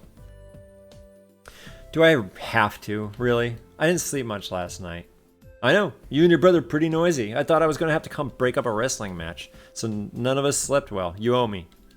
I grimaced at that. So we weren't completely impervious to all the noise. I was beginning to wonder how many times I could sneak out without them realizing. Well, don't make me order you to, because I know you know I will. An order. You usually resort to bribery first. Well, we could get cake. If we get cake, will you promise to not even go down the pudding aisle? I suppose. I crumbled. Fine. I'll just go grab a coat. I put my coffee in a travel mug. I'll see you in the car. I can't resist. That's too bad. The cold air was like a slap in the face. The temperature had definitely taken a bit of a nosedive. It was unpleasant, to say the least, but it woke me up. Clutching my coffee, I jumped in the passenger side as Dad started up the car. Dad chattered nonstop the whole way into town. I was just glad it was a short drive. He kept peppering me with questions about school, about classmates, about everything. About Ewan, because apparently Mom mentioned him. I mean, does he realize other colors exist? Why does he only wear black? Because that's the color leather comes in. There are other colors of leather. I saw a pair of purple cowboy boots once. First, you. Second, can you imagine a biker in purple? I can. But I don't want to be imagining bikers at all, especially not getting anywhere near my nearly adult offspring. You're not 18 yet. Legally an adult in less than 2 weeks. You're going to have to deal with it at some point. Was I born on... Ooh, was I born on Halloween? Never. Melodramatic denial isn't going to halt the flow of time, Dad. If I'm in denial, it doesn't matter if time is halted or not. I rolled my eyes. If it makes you feel better... I'm pretty sure we're eloping next week. Oh, that would be a good one. Let's do that one. I'm pretty sure we're eloping next week. If your brother needs a princess to guard, I'm going to let him know there's one next door. First, Spencer couldn't guard his way out of a paper bag. Second, even if he could, you'd probably need to bribe him to get him to bother with guarding me. He'd definitely prefer to hide in his room hoarding socks or something. And finally, I said princess to eat, so unless you're promoting cannibalism... Huh. I really don't know why you and Spencer are so convinced. Huh, is some sort of an amazing retort. You can't go out with him. Spencer, you don't want to, thank you very much. No, that boy. What kind of name is Ewan anyway? I definitely don't approve. I think it's Scottish. If he wants my approval, he better start dressing normal and driving a reasonable car. You realize I was joking about the eloping thing, right? Huh. Okay. Nice to see he was being reasonable about the very concept of me dating. Wonder what he'd do if he knew the guy I'm not eloping with was a headless horseman. Knowing my dad, he'd approve of that before approving of the motorcycle. Dork. I was glad when he finally pulled into the parking space, if only because it gave me respite from the interrogation about my relationship with Ewan. Teasing Dad was only fun for so long. Hey, we're in town. Okay, here we go. I'm going to go to the shopping, done, for a week. You're going to go get the cake. While you're there, see if they don't have pudding. Good grief, he was obsessed. I was going to say, go get something that Spencer will like too. Do I have to? Why should grouches get cake anyway? I just don't want to hear another round of you sulking at each other. Fine, I'll get something Spencer will like too. I strongly doubt they have any princesses in stock though. Very funny. I'll try. Can I go? Text me when you're done. I reached for my phone, digging my free hand deep into my pockets before I remembered. Shoot, I left my phone at home. Well, why don't I just swing by and get you when I'm done? They probably have somewhere you can wait. He rummaged in his wallet and handed over some money for the cake expedition. Alright, you know where it is. I bet I hit the button. Alright, you know where it is, right? Just down the street. I remember. Can't miss that weird sign. It kind of name is a fairy forest anyway. If only you knew. Okay, I'll see you later. He nodded and headed off, leaving me to my own devices for a while. I just hoped I wouldn't regret letting him into the grocery store alone. In the meantime, I was glad Mom apparently hadn't told Dad that Ewan's family owned the bakery, or if she did, that he hadn't put it together. He probably would have insisted on going with me. I'd already subjected Ewan to one parent. That was definitely enough. I smiled slightly as I headed that way. As tired as I was, it was still nice to be in town. I hadn't managed to get away from homeschool. I haven't managed to get away from home and school enough since we'd moved, and the air was cold, but it was clear and crisp. My foggy, pounding head started to clear up the further I walked. I still hugged my coffee for dear life, but I felt better than I had all morning. Well enough to finally notice. Well, I wasn't alone out in the street. I wasn't referring to the people running around. Well, not the human people. There was an awful lot of cryptics around. Some of them looked almost human. Many of them were just shadows or weird shapes, or just human enough to be supremely creepy. Isn't there a phrase for that? Regardless, I didn't want any of them to pay attention to me, so I tucked my head down and did my best to ignore them as I walked. Yeah, if I can notice them, then they're going to know that I noticed them, right? There always been so many? I didn't think so. It must be that thing Ellie talked about, the overflow. I definitely was looking forward to it being over. For more reasons than one. I glanced up quickly just to see how far I was from the bakery. I was nearly there when a familiar form, strangely tall and wearing an amusing apron, stepped out and started sweeping the dead leaves off the sidewalk and into the gutter. Was it Ewan? Even if I didn't already know who it was, he'd have been hard to miss. Tall, dark-haired, his heavy biker boots, and a very pink pinstripe apron. Well, that's a new addition. He paused sweeping and looked out across the city to the dark mountains, crowding the skyline. I followed his gaze, watching the clouds and fog catch in the treetops. When I was a kid, the way the clouds snagged on the trees always seemed to lend the wooded mountains a mysterious, magical feel. Now it just felt ominous. I looked back at Ewan, wondering what he was thinking as he watched the clouds. I thought about what he said last night about hearing the Fae call to him. Last night. My face felt a little warm as I remembered that he'd hugged me. And he saw me in my pajamas. I hadn't really had the time or presence of mind to be embarrassed about that last night, but I was definitely feeling a little sheepish when he finally looked my way and noticed me. Funnily enough, though, I kind of expected some level of embarrassment over the apron. He hadn't seemed at all bothered to be spotted out and about wearing it. Then again, I suppose he was just used to seeing people seeing him in it if he worked at the bakery all the time. Hey there. Hi. I grinned up at him. I have to say, that really is your color. I've always thought so. I heard your parents own the bakery. I wasn't quite expecting to see you decked out in any color other than black. Especially not that one. You could thank my father. These were his choice. It's funny because I'd always kind of imagined Ewan's father to be, well, an older version of him. Apparently not if he was picking out pink pinstripe aprons. Ewan, what are you doing? I told you to sweep the leaves, and I'm coming out here to find you flirting with a pretty girl. I didn't quite catch the sight of whoever it was that stepped outside just then, but they had a really thick Scottish accent. Ewan's eyes went wide and he spun around, grabbing me by the shoulders and pushing me to the side as he was between me and whoever that was. Probably his dad. Sorry, school friend. She was just leaving. He tried to push me back down the sidewalk, but waved from the bakery. What? I was actually... Go, just please go. I wanted to buy a cake though. Who's this? Ewan tried to push me down the sidewalk and simultaneously keep me out of the sight of whoever was speaking.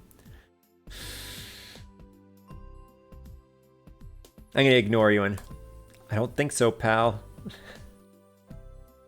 I tried to wiggle my way out of his grip to see who was speaking. He didn't release me, and I pulled hard. At the same time, he apparently decided to let go. I let out a short-lived scream as I pitched forward toward the street. Ewan grabbed the back of my jacket, yanking me back toward him.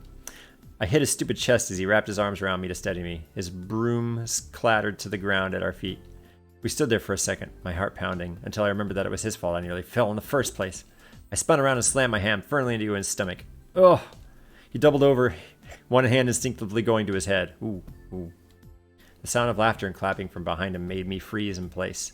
I liked this girl. She your girlfriend then? No! I eyed the tall redhead that stepped around him curiously. He's wearing a kilt. What? He was seriously the strangest looking person I'd ever seen. Hello there. I'm Logan Croft. Welcome to the Fairy Forest. Croft? I smiled at him as I took his outstretched hand. Whoa, they are really different. Hi, Nora Lewis. I didn't even know Ewan had a brother. I'm his dad. What? I'm his father. No, I heard you. Just... What? How? He didn't look any older than you, and he might have even looked younger than him. He's a fairy, obviously. Doesn't age well. Doesn't really age. Logan stared at Ewan horrified, looking over his shoulder in a panic as he clapped a hand over Ewan's mouth. Ah, he doesn't know that I'm a fae too. Hey, Ewan. Are you mad?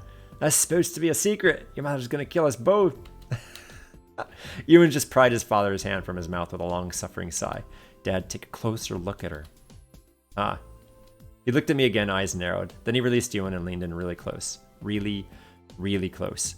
I raised an eyebrow. His face suddenly broke into a smile. Oh, I see. What's what now? She's the girl you mentioned from your school, isn't she? Yes. Come on inside, then. He held the door open and motioned me inside. Okay, this is really weird. Ewan's dad wasn't what I was expecting at all. Inside the bakery was beautiful. It was a shelf upon shelf of bread. Cakes, cupcakes. Baskets were bursting with the warm, savory smell of fresh bread and dozens of different sizes and shapes. There were boxes of cookies, tarts, and muffins bursting with fruit. It smelled incredible. It's really perfect timing too. Oh? I just finished the bacon. A little experiment of mine. And what I need is an outsider's opinion. Logan had led me to the counter where a tray of rather pretty cupcakes awaited us. You eyed it with suspicion. You baked? Does Mom know? Made them before she got up this morning. I spent all time decorating them. He turned to me, gesturing toward the tray. What do you think? They look beautiful. Don't they? I can wait for Melanie to see. Just wait here. He trotted up to the kitchen. Ewan leaned back, watching him disappear on the corner. Then without a word, he picked up the tray casually, walked out to the front door with it, and dumped them in the trash can out on the sidewalk. Ewan came back in quietly and set the tray on the counter. What? Your mother wanted me to bring them back so she can... He stopped staring at the empty tray. What? Where are they? He looked all around the counter, on the floor, at me. I just shrugged and shook my head. Why does this always happening? He grabbed the empty tray and ran back to the kitchen. Looked like he was about to cry. I glanced Ewan's way. Care to explain? I'm guessing he saved us from a painful death of bakery. Ewan sighed as he pulled off his apron and went to hang it on a hook. He leaned against the counter. He's Fey. He's not safe for humans to eat his food. A concept that seems very difficult for him to grasp. You have no idea how hard Mom and I have to work to keep his stuff off the shelves. I'd read something about fairy food being addictive to humans. I hadn't really considered the implications of that in a fairy-owned bakery. I've cooked for my family before, and they're okay. Your abilities as a fairy are just awakening. It means it could be dangerous to cook for my family going forward? Could be, actually. But there are other factors. I'm usually fine. I mean, if I focus, I can keep fairy magic out of the food. My dad, not so much. You? I don't know. Guess it's something I'll have to figure out, though. But that's a problem I hadn't considered. Logan came back into the room still looking a bit sad about the whole cupcake thing. It was honestly a little difficult not to have a small giggle. Poor guy. And I thought my family was weird. Anyway, my dad wanted me to pick up a cake. Maybe you could help me pick something out. Logan perked up a little. Well, nothing else will be as good as mine. No, but I'm saying you and mother doesn't make the most amazing things. On the contrary. But I was sure I had something going this time. I leaned against the display as Logan stepped behind the counter to help pick out Dad's cake. Whew. I'm gonna get right to the point. So you're a Dullahan, like Ewan? Though Ewan was the one who was like him, not the other way around. Ah, Dullahan! I'm the Dullahan! Don't listen to him. He's hardly the only one. I'll be honest, I haven't read too much about them, though I did read about wisps made of human spines and crazy things like that. Whips? I think I said whips. Yeah, whips made of human spines and crazy things like that. Logan just laughed. Ha! Those were the days. Please tell me you're kidding. Well, I mean, it wasn't a real spine. It was totally a real spine, wasn't it? I shot you in a worried look. Please don't get him talking about that. He can go on for hours and hours. Hey, when'd you get to be so cheeky? I listened to the two of them banter, staring down at the cake Logan had pulled out for me. A really pretty one with sugary flowers. It was strange talking about all this so naturally. On one hand, just weird. On the other hand, it's kind of a relief. I mean, I had to hide all this from my family, and while I could definitely talk to everyone at school about it, it felt nice to just kind of be able to bring it up without worry somewhere other than the club room. Anyway, I met Melanie one night while riding out with the sleigh. The sloth? The what? The unseelie host, Ewan. Have you really taught her nothing? I'm not her teacher. If I was, I wouldn't teach her much about the unseelies beyond to stay away from them. I know some about the unseelie court, not much. I haven't heard of the host. You're lucky then. The unseelies are a pretty nasty bunch, and the host is a group of them that roams around at night, basically being jerks when they don't have anything more important to do. They're not so bad when they stay in Fairy and just scuffle with the other factions there. When they bleed out into the real world, they cause a lot of issues for humans, and they used to do that a lot when they get bored. Your father used to be the captain of the group of jerks, you know. You were the captain of the entire unseelie host? It sounds like a rather important position, though I couldn't say I know much about fairy ranking or politics. I was, years ago. Gave it up. For Ewan's mom? Logan colored slightly as he smiled. Whoa. That was pretty romantic in a weird fairy way. I don't think of it as something great. He kidnapped her first. Ah, look how you're talking to me. I know you don't like what I used to do, but since when do you get to be so disrespectful? I laughed quietly as he grabbed Ewan's ear and twisted slightly. You thinking you're better than me just because of some kind of actor instead of a knight? I perked up at the mention of Ewan's acting. I mean, I definitely had hints about that, but I really wanted to know more about it and what happened to make him give it up. When they start writing plays about actors, you let me know. Ewan pushed his hands away, glaring. Without actors, there wouldn't be plays in the first place. Actor? Ewan looked my way, flushed slightly before he stared outside. What? You didn't know? Well, it's not like he didn't know anything about it, just not much. Well, gave it up, so I guess you wouldn't know much about it. Pity too. It was so good. I wasn't that good. Let's just drop it. You let the one thing stop you. It wasn't just one thing. It's just one thing. Something I live with just fine. Thank you very much. Dad, stop. Just because a few people saw you, you know how many seen me like that? Dad. He kicked up a little fuss about not the big deal and we just made them all forget. Enough! He slammed his hand on the counter, causing Logan to stop short. Ewan whirled around and stormed out without another word. A sound reverberated through the walls. Logan and I both just stared after him. We were both silent for a long time. A long moment. Oh, sorry about that. He's still a bit sensitive, I guess. I'll let Ewan talk about it. I laughed, sighed softly, wondering if someone should go after him. You're not going to ask about that? Oh, well, I mean, I was curious, but Ewan hadn't really talked about that at all. And though I thought I could kind of piece it together, Ewan doesn't seem to want to share the story, and I feel like I shouldn't ask about something he doesn't want to tell me. Logan gave me an appraising look, smiling slightly. Well, I can see why he likes you. My cheeks went hot at that. I'm not so sure he does. Nonsense! I mean, he might not be serenading you yet, but it's only a matter of time. Serenading? Now that is something I can't imagine at all. Oh, but he has a wonderful voice, yeah. Even better than his mom, though you shouldn't tell her I told you. I miss watching him perform, if and only because he isn't singing anymore neither. Maybe he will again, when he gets better control of his ability. He shot me a long look, but I just shrugged. Well, I mean, I guess I kind of worked out the gist of it. Something happened, something that made him want to stay off the stage, and only think of one thing that might be. You're pretty sharp, aren't you? I don't know about that. You are. Well, I'll bet you'll be at your window singing for you in no time. Part of me wants to see that. Part of me thinks my dad would definitely disapprove. Oh, your dad doesn't like my little Ewan. Well, dislike is a little strong. Logan shot me a teasing grin.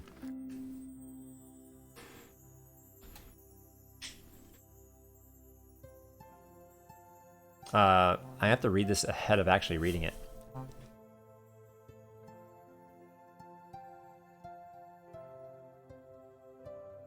I'm not sure exactly what that is.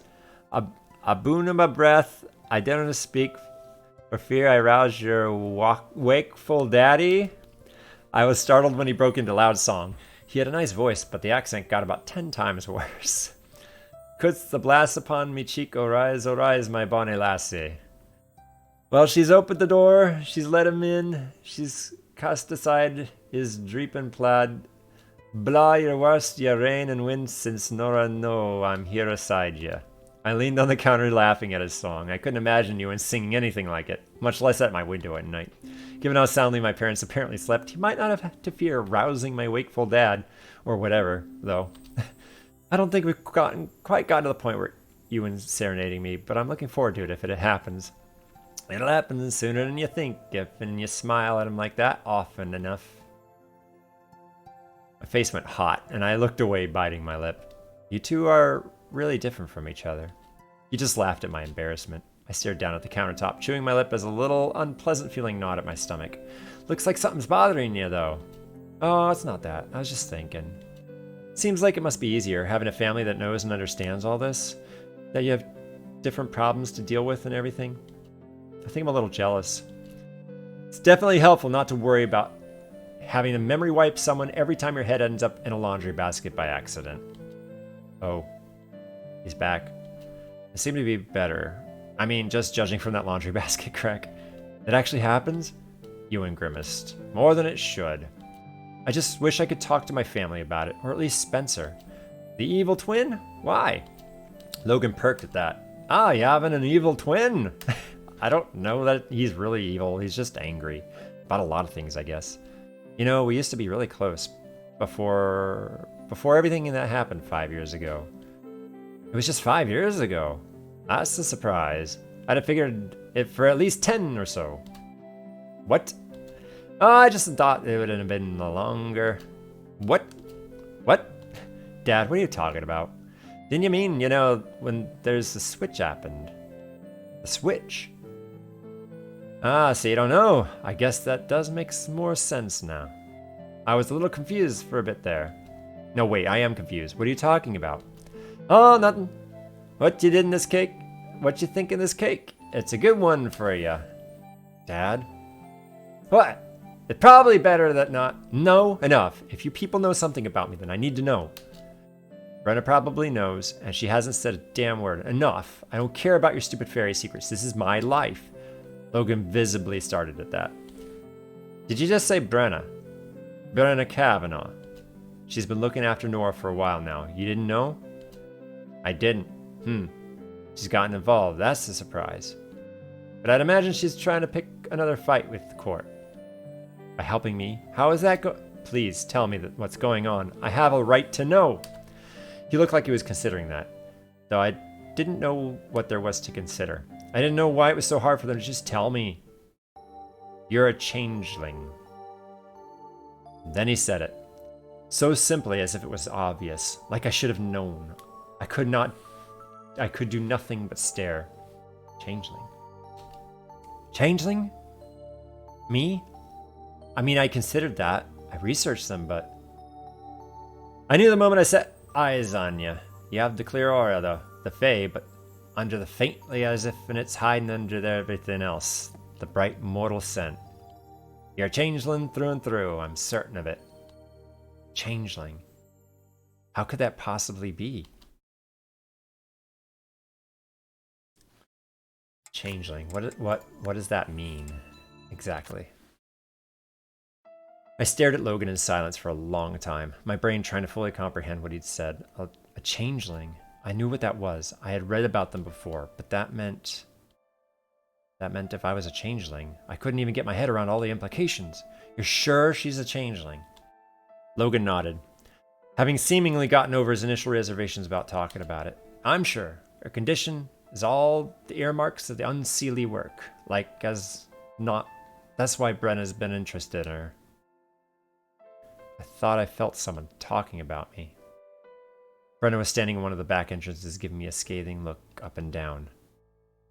Didn't realize it would be you. Where? She yawned. I was sleeping in the back. Why is Brenna sleeping in the back of the bakery? She does that sometimes. What? I rubbed my forehead. You've been here the whole time? She shrugged. What exactly is the relationship between you two anyway? Do fairies always just kind of hang out together or what? Well, we don't always. Brenna and I knew each other before we both left. He's what you humans would call a brother-in-law. That we don't have much use for such titles. What? Seriously? Wait, even Ewan didn't know that. Brenna, is it okay to say that you've always... I don't have the patience to deal with questions anymore. You're Ewan's aunt. Brenna shrugged it off so easily, but Ewan just looked stunned. He definitely hadn't known that.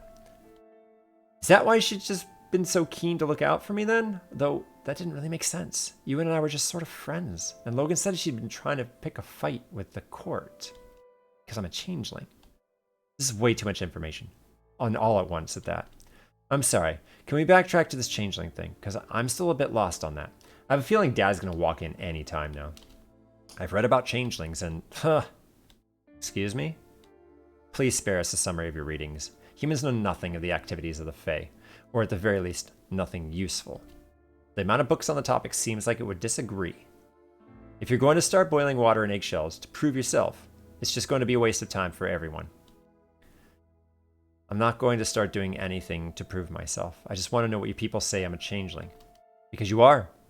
Because at some point in your pitiful, boring past, you managed to catch the attention of the unseelie court and get yourself tangled in a contract with them. And now you're inextricably caught up in their plans. No, totally inextricably, really. Brenna scowled at him. But wait, a changeling is when a human child gets replaced by a fairy child, or even a fairy adult. You're saying that I replaced the real Nora? Then... Brenna pushed me against the counter, pinning me in place. Whoa, Brenna! Oh dear.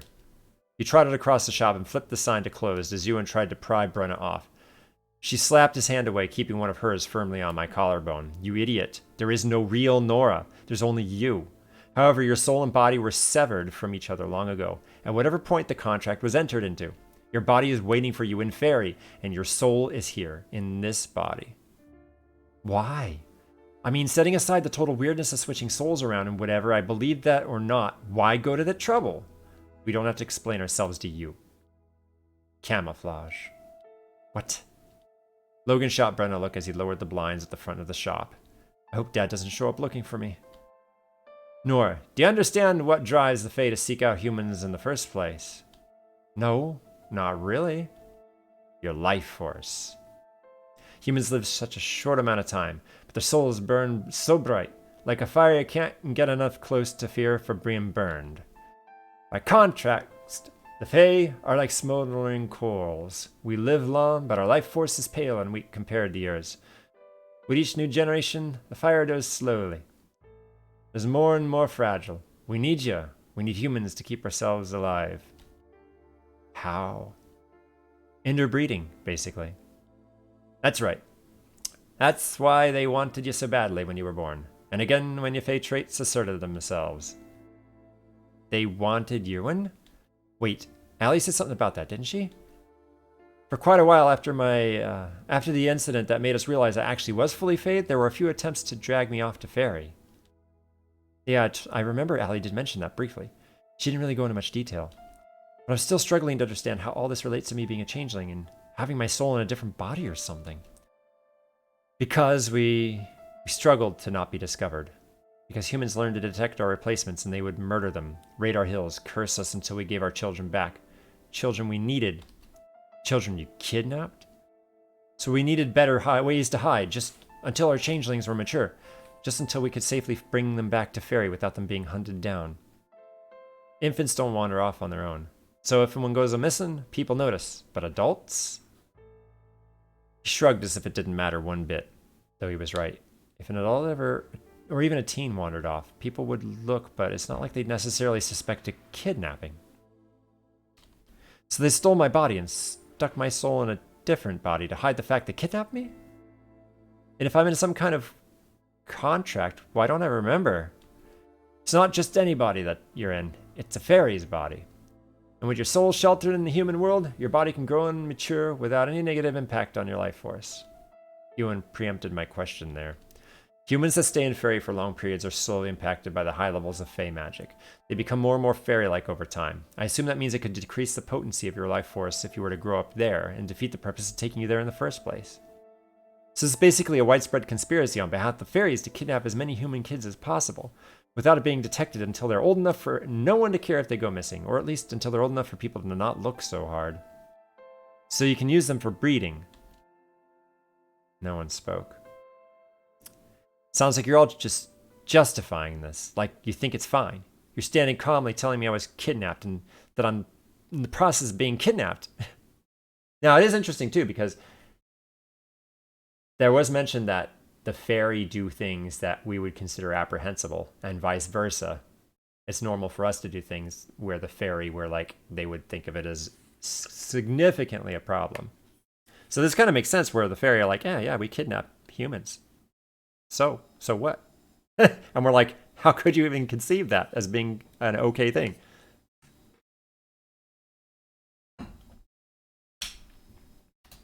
We do what's needed for survival, as everyone does. I'm not happy with this. I'm going to contest this. I can't believe you people think that this is okay. This isn't okay. Nora. I just snapped. This was too much. And they were just standing there looking at me calmly as if it was fine, as if it didn't matter at all. No, I wish I never asked. I shoved him out of the way and bolted out of the door and onto the sidewalk, fleeing back to where I'd last seen Dad. Nora, wait! I heard him coming after me, but didn't stop, ignoring the people who stared at us as he chased me down the sidewalk. My stupid legs were no match for his stupid giant stilts. He caught up in no time, grabbing my arm. Just wait! I tried to drag myself away from him, but he had other ideas. He manhandled me into a nearby alley where, presumably, he thought we could talk uninterrupted. Let go! Just listen to me. I don't want to listen. Did you know this the whole time? How could you be okay with it? I didn't know. I'm not okay with it. Of course I'm not. What am I supposed to do now? This isn't something I can fix. They already have me. Or have part of me. Hey, calm down. Okay. Just please. He pulled me to him in a hug that surprised us both. We'll figure it out, okay? It's okay. I'm here with you, okay? You're not dealing with this alone. I clutched at him and pressed my face into his chest, frustrated and terrified, and really pissed off. I don't know what to do. I don't even know what all this means. I'm pretty sure we can get my dad to help. Oh, really? How? He seemed pretty okay with the whole thing. Ewan pulled away and shot me a lopsided grin. Trust me, there's one way to get him to do anything we want. What's that? Tell my mom. I laughed, sniffling slightly. I'm sorry, I shouldn't have just freaked out like that. Hey, I understand the feeling. I've had a few freakouts myself over the past couple of years, and don't forget what I told you. I hate the Fae for exactly this kind of reason. He did say that. Are you sure we can get your dad to help? No offense, but he seemed pretty okay with them doing this to me. Dad is Fae, through and through. He really is. But like I said, I know his weakness. Trust me on this one. Your mom must be terrifying.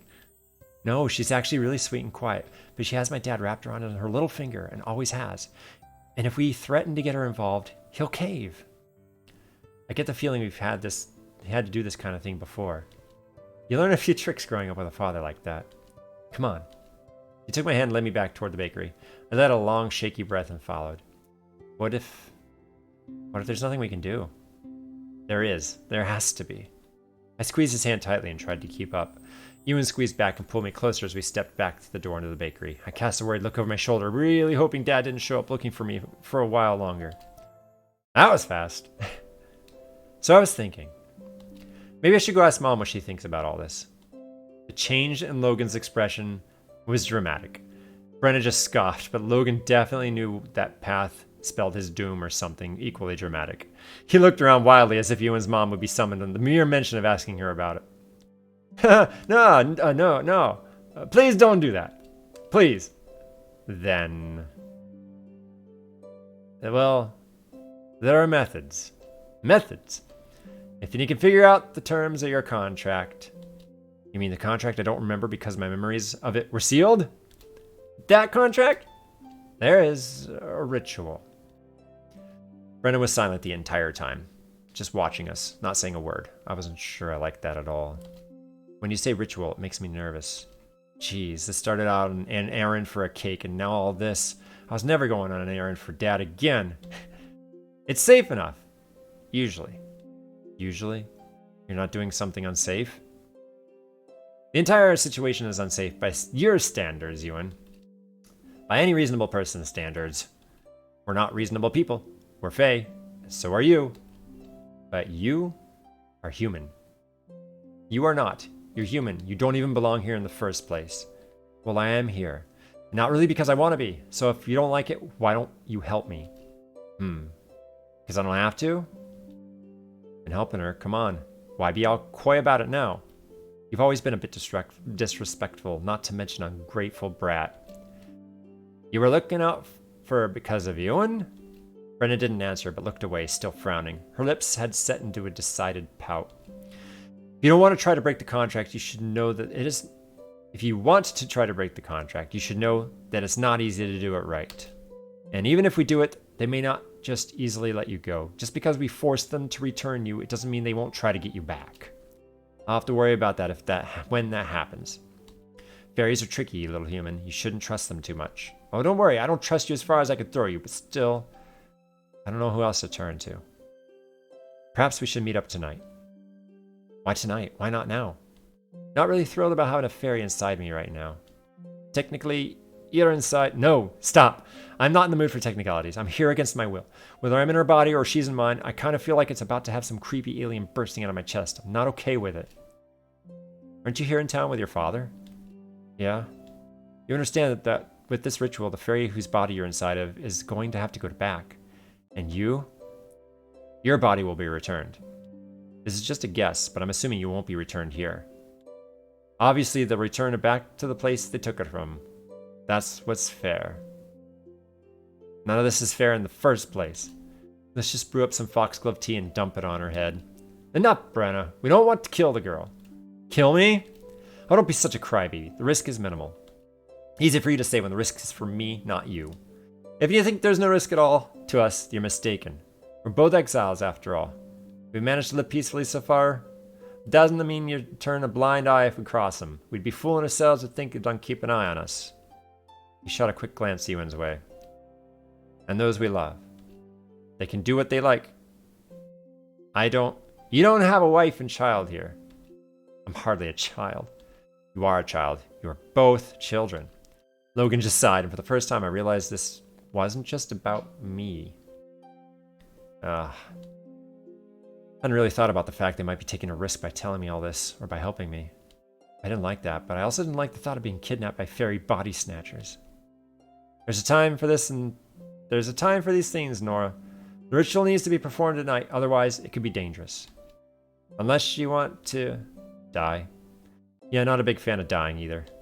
Is there somewhere we can use near your home? The woods maybe, nearby? We'll ensure the Fae return you somewhere near where you live now then. And I guess you'll spend the rest of the day getting the things we need. Come on, I'll walk you out for now. We can go find your father. Oh, the cake. I need to pay for that still. Wasn't really in the mood for cake anymore, but Dad would ask where it was and my head was too muddled to come up with excuses. Logan tipped his head to the side, smiling. You don't have to pay for it. It's on the house. Ewan slammed his head on the counter, glaring. She has to pay, Dad. Fair enough. Fair enough of this. Whoa. What's his deal? He sighed and looked down at me. Don't accept things from any fairy for free. Ever. I wasn't going to try anything. Trust your old man a little. No, she has to pay. It's okay. I have money to pay. We took care of that quickly, and I left still feeling a bit numb. You okay? Oh, sure. I mean, in the end, nothing's changed. Nah, I just know I'm a kidnapped victim. But hey, I'm already planning my daring escape, so it's fine. Ewan got my arm, looked down at me seriously. Nora, you need to take this seriously. This isn't some kind of kidnapping. This is a Fae contract. Breaking it isn't a simple thing. I do know that. And it's okay to be upset about it. Honestly, I'm not sure how to react. More than anything, I'm just confused. So many working parts to this. When did it happen? How? Why? How does it fit in with all the things that have happened to me? The disappearances, what were those? The first one when I was 9, and if it was that, then why did I disappear again when I was 12? If it happened before either of those things, then when? And what were those disappearances? They have to be connected. If the disappearances were this fairy whose body I'm trying to get home or something, why didn't she make it? She had more than enough time. What does it mean for my current sleepwalking? I feel like I have even more unanswered questions than I did before. Sometimes it's better to not ask too many questions when it comes to Fae. No, I need answers. Remember, I'm not the only one that's been affected by this. My brother was blinded because of that last disappearance. I'm not researching this just for fun. I want to help him. You know, that may not be possible.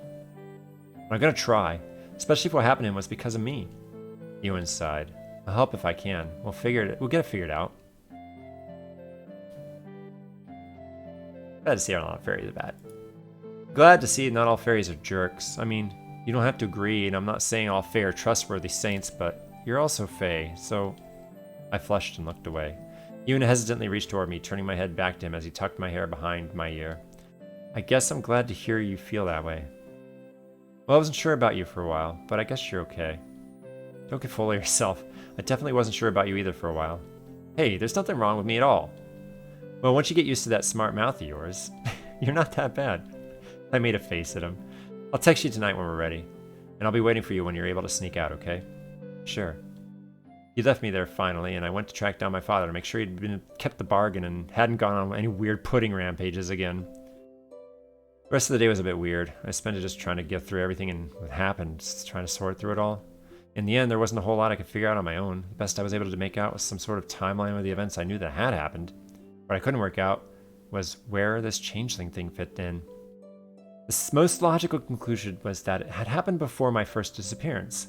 Not only because my second disappearance didn't make sense if it had happened during the first, and the first didn't make sense if it had happened during the second, but also because fairies usually took fairly young children, which meant it had made more sense if it happened prior to 9 years old. But when? That was the big question. I spent most of the afternoon trying to remember anything from my early childhood that might give any hints. Apparently I was trying too hard because I just ended up with a major headache. I had to spend the evening trying to sleep it off so I'd be ready for sneaking out at night. Unintentionally this time. I hate this. Felt like forever before my family finally went to sleep. Finally, slow footsteps made their way up the stairs and down the hall. There was a clicking on and off of light switches, the scuff of Spencer's socks on the floor. I heard his door shut and a strip of light appeared under the door of the bathroom. Spencer's shadow moved back and forth as he brushed his teeth and headed for bed. The light flickered off and the house went dark and silent. My phone lit up close to midnight, Ewan telling me they were ready. I waited another half hour to ensure everyone had fallen asleep before I tried to leave. I slid off the bed and grabbed my jacket. I also grabbed a pair of tennis shoes I'd left out just for this. Shoes and jacket in hand, I eased my door open and slipped down the hall. We're getting to it. We're getting to the climax, I think. If anyone caught me, I was going to use the excuse that I was just getting some fresh air because I couldn't sleep. It wasn't a school night, so it should be fine. Mom probably wouldn't question it. Fortunately, no one woke up as I quietly stole outside and paused on the back porch to put my shoes and jacket on. I'm heading out in the backyard. I'm at the back gate waiting. Figured you'd come out this way. I quickly hopped off the porch and headed to the gate. Glancing back at the house apprehensively, I was suddenly afraid. What was really going to happen? I trusted Ewan, but even he seemed leery of Brenna and his dad. Even so, what else could I do? As I passed the fairy ring, I shot at a glance. As always, I felt a strange pull toward it. I faltered briefly.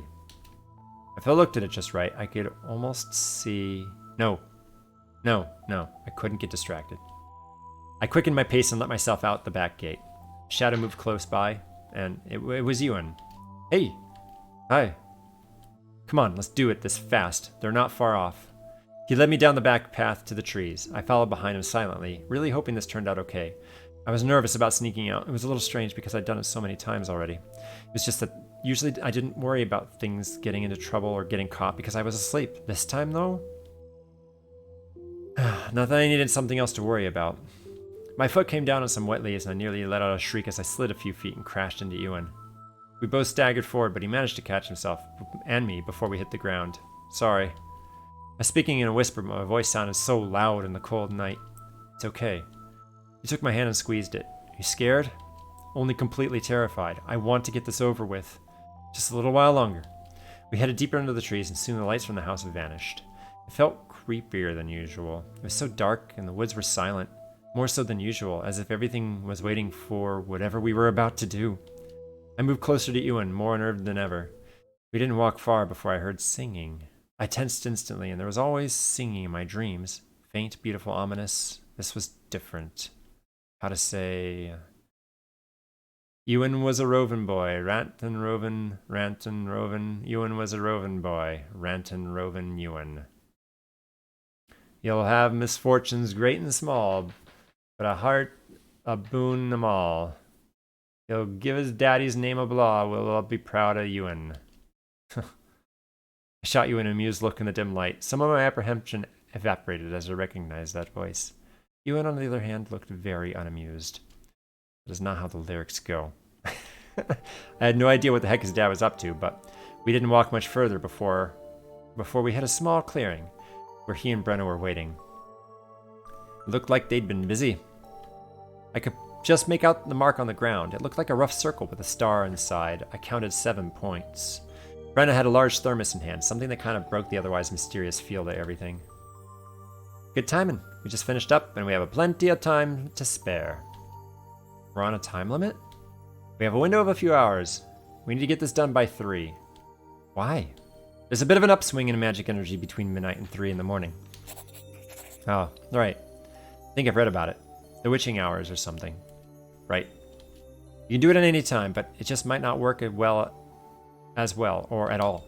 Or it could just go really wrong. Really, really wrong. Don't let him be worrying you. We set it all to be safe as it can be. So now what? Ewan was still grabbing my hand pretty hard. He pulled me gently to the center of the star. You'll want to kneel here. Well, this is comforting. It's a fairy star, nothing nefarious. This will ensure a safe return to your current home. It'll prevent the Fae from just setting you loose somewhere and nabbing you again while you're vulnerable. So drink this and shut up. She tossed me the thermos and I fumbled to catch it. What is it? It's a potion that'll drive you out of the fairy's body. Sever the magic binding to your contract and force him to return you. Is it safe? No magic is safe for little girl. Magic works or it doesn't. That's what matters. Fine. Are you sure it'll work? Logan stepped in the circle and crouched next to me. It'll work, but you need to listen. You've been in the body a long time. I don't know how long. I can't see that far. When you come to, you may be a little confused. You may not be able to remember everything. Just try to stay put until we find you. And we're gonna to make some enemies doing this. If there wasn't anyone else helping you, the Fae might count it as a loss and move on. But the Fae in you is gonna recognize us no matter who she is. It may not be able to just because we get you back. Remember that and be wary. Sure. That sounds encouraging. I had no idea how I'd be wary if my memories were going to be screwed up after this. He and Ewan stood and left me alone in that circle feeling more than a little intimidated, and Ewan didn't stop with Logan and Brenna. He actually started out at the clearing entirely. I felt a moment of panic as he abandoned us. Ewan. I started to get to my feet. Don't worry. You're just heading back to your home, so I'll be waiting for you when you return. Oh. Okay. It's gonna be alright. Trust me. That wasn't reassuring, given my previous conversation with Ewan.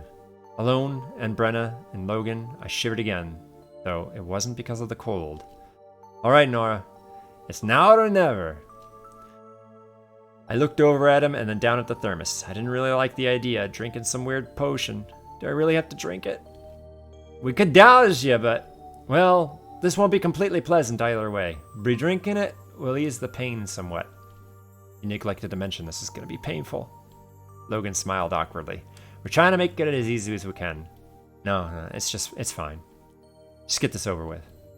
I unscrewed the cap, squeezed my eyes shut, and without any further ceremony, drank the liquid as fast as I could before I could change my mind. Here we go.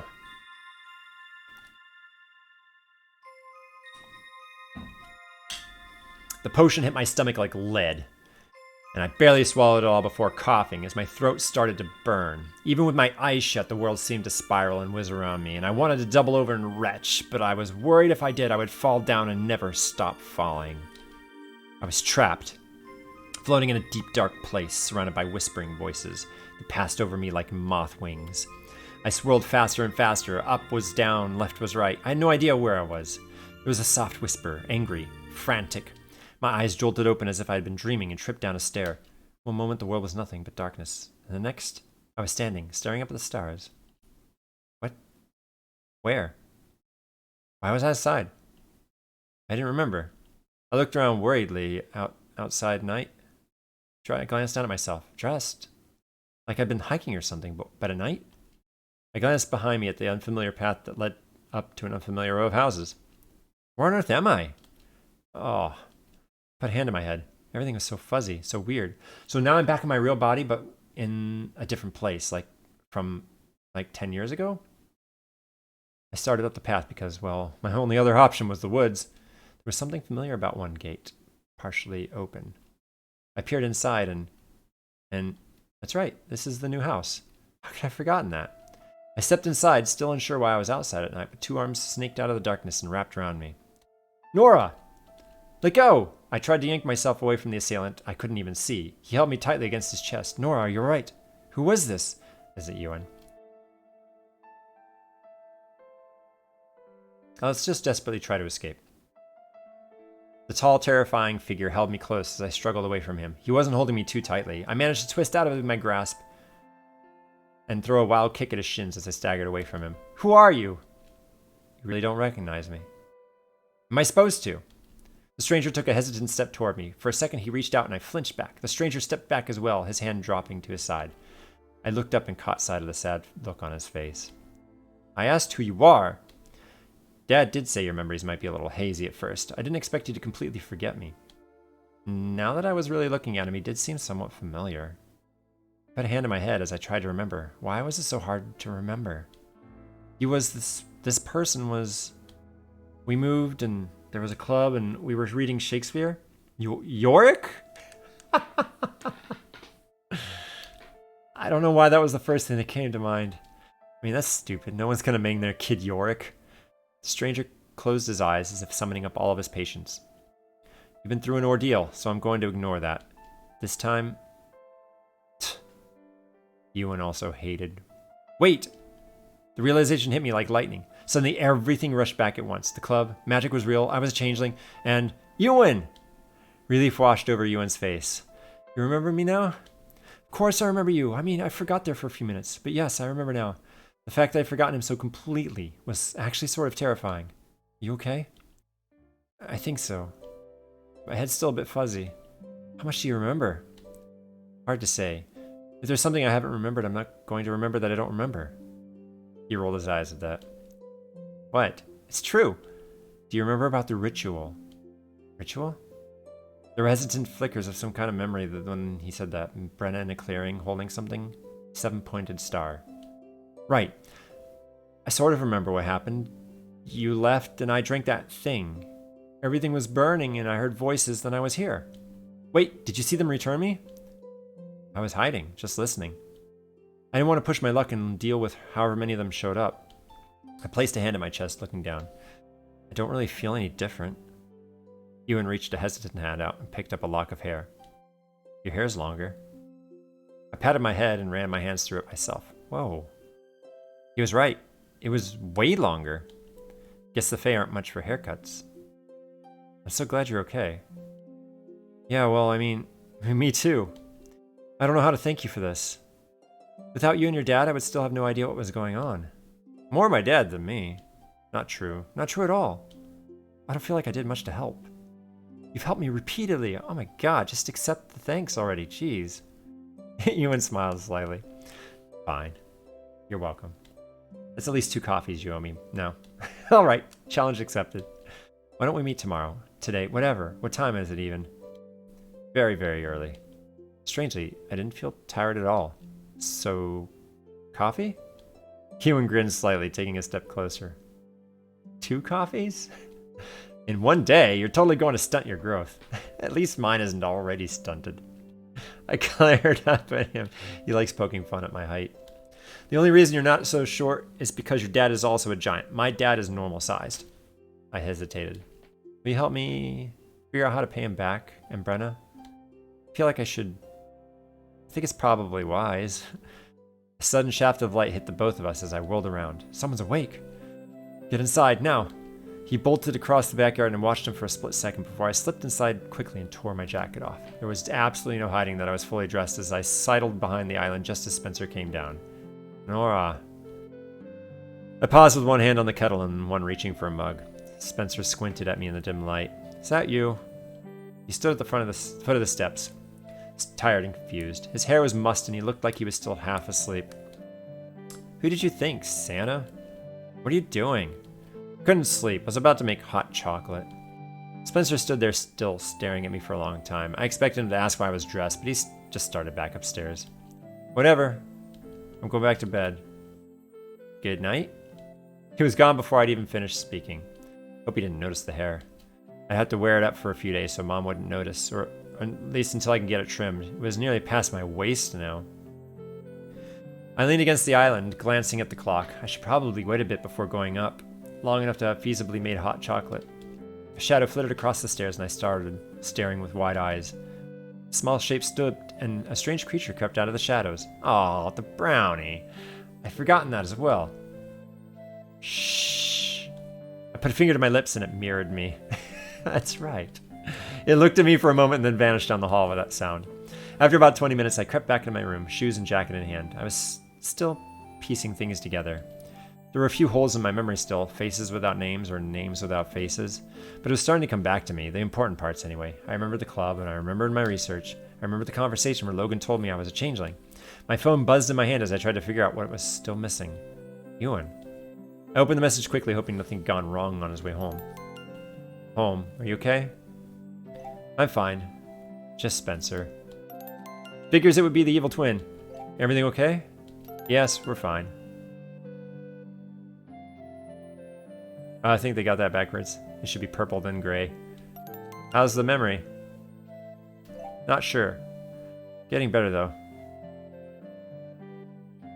Although not necessarily. I guess she could be asking him if everything was okay, and then he's like, yeah, everybody, like him and his dad and Brenna are fine. Okay, that's a good way to interpret that.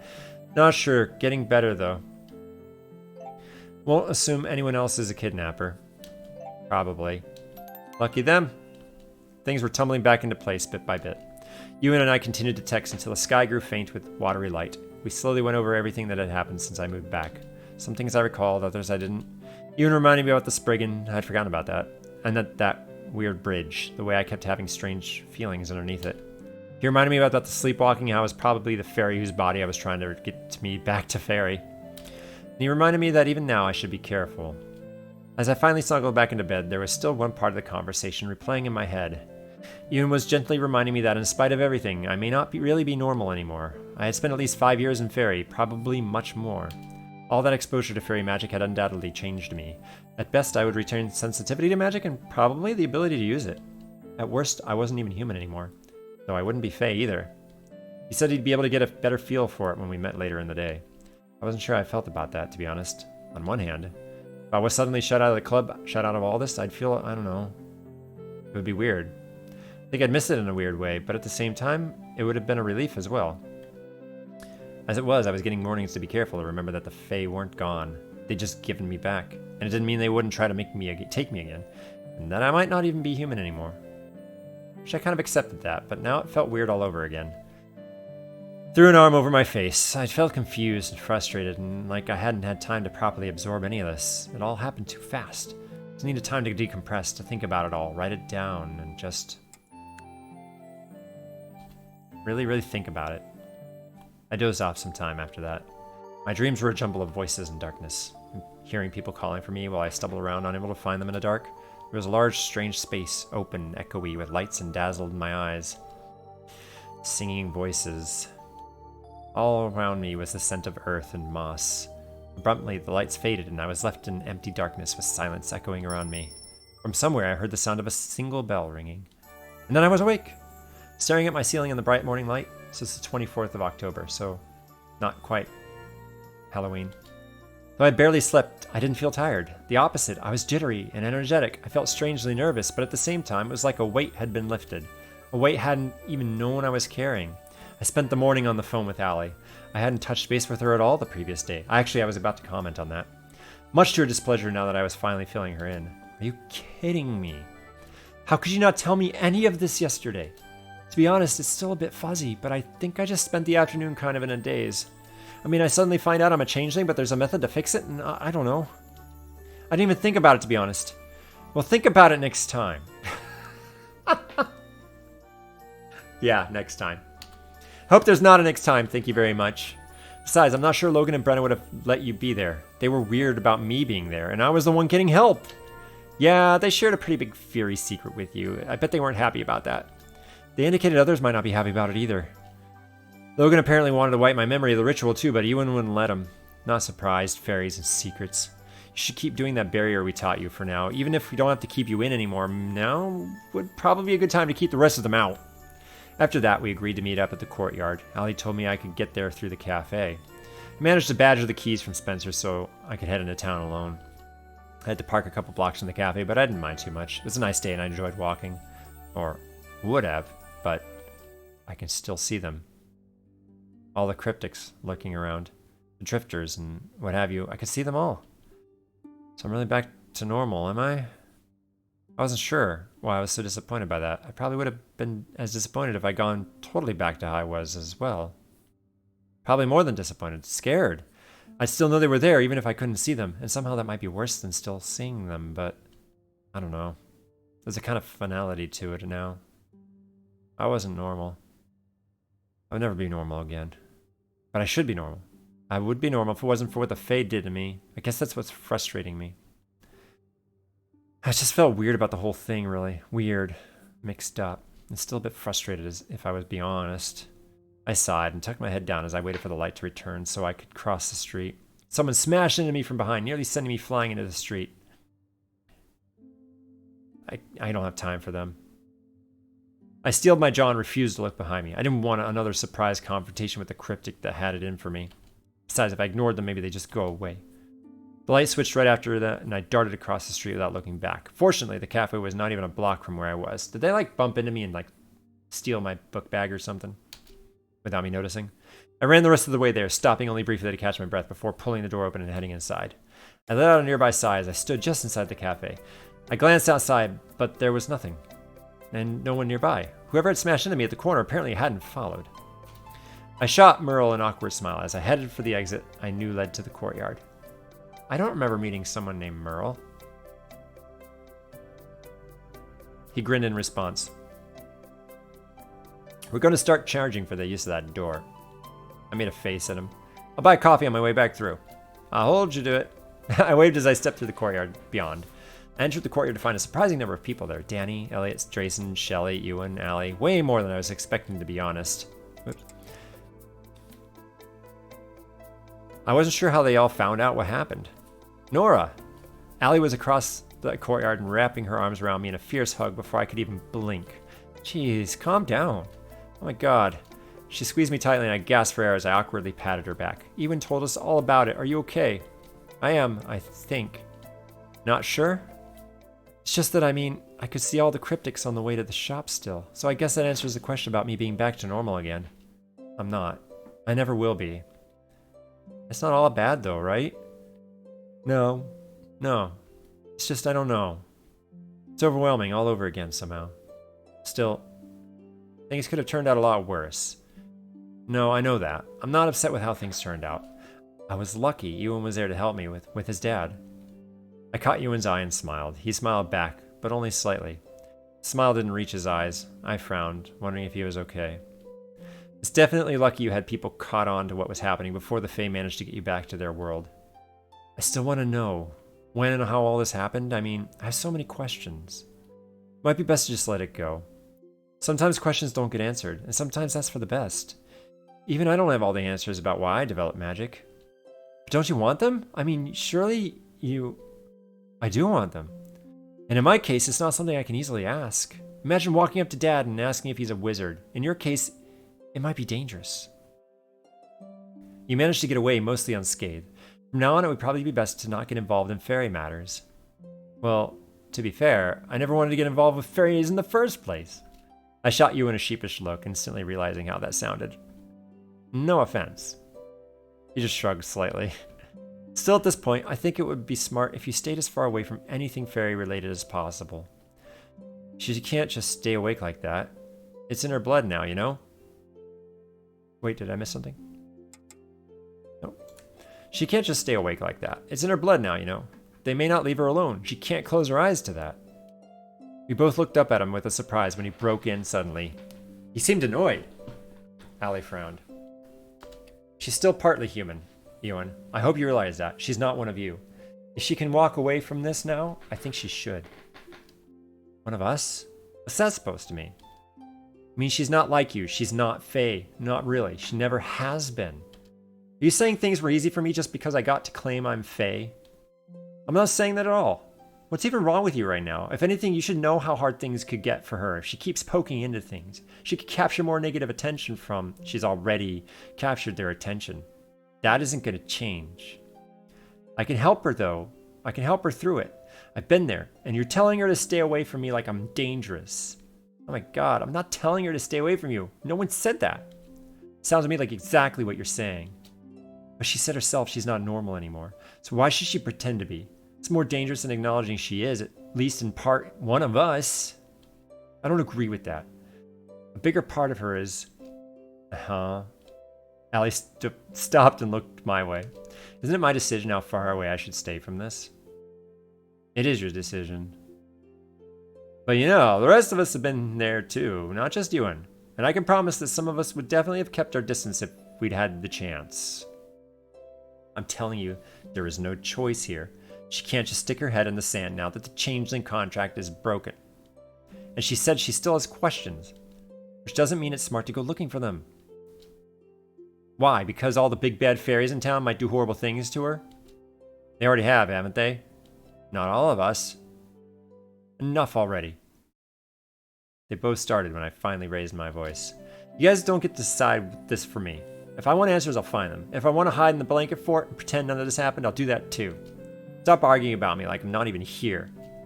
You know what? Do whatever you want. I'm out of here. I stared after him as he stormed out of the courtyard to the cafe. What the heck was that about? No idea. Kind of come completely out of nowhere. I'll go after him, see what's bugging him. Same. Two of them left, and after a beat, Drayson followed, just waving slightly as he passed through the door into the cafe. Allie just sighed, shooting Shelley a frustrated look. Guess he's upset because he thought he finally found someone to commiserate with, and now he feels he's losing it. Commiserate? Over how irritating fairies are? I mean, I could still do that. Look, to be totally honest, now that it's just us three, you really should consider that it might be dangerous to spend time with him. With Ewan? Why? Whether he likes it or not, he's much more connected to the Fae than you are. Given who his dad is, I wouldn't be surprised if they keep an eye on him. Well, Logan had said as much anyway, and he'd warned me too, though he didn't say anything about me when staying away from them as if that would help. It definitely seemed more like a blanket warning. Actually, I've seen a few of them popping in and out of the shop. Fae, I mean, when they're not being careful. Look, Logan also indicated the fact that he was the one helping me. Logan also indicated the fact he was the one helping me would catch attention. Well, him and Brenna, even though I thought he'd severed ties with them all. I don't think you can really ever sever ties with Fairy. What's the point of me avoiding Ewan? Even Logan just warned me to be careful. He didn't act like I should pretend none of it happened, though. Nor the difference between you and them is that you're human. The fact Logan wanted to erase your memory of the ritual shows you that they don't really consider you one of them. Which means that, unlike Ewan, you might be able to walk away from this, and if you can, it would be for the best, because you've been touched by the Fae and you know a lot about them. If it looks like you're still clinging onto the Fairy in any way, it could get you wrapped up in their affairs again. Logan and Brenna helped you knowing it might backlash onto them, but if you turn your back on it completely, they might forget about you. So I should just let them deal with the consequences and try to get on with my own life? That's what she's saying? I don't like the idea of avoiding Ewan. That doesn't seem right. They helped me. How can I just turn my back on that? Think about Spencer then. The further into that side you go, the further you'll move away from him. But if you try to regain as much normalcy as possible, it might open a door to fixing things with him. Normalcy? Allie, you keep saying I'm human and all, but I'm not. Not anymore. There's no way I can just pretend none of this is real. I know. It's about balance. You can be on this side of things without getting completely engulfed in Fae business. Is it even possible to balance this?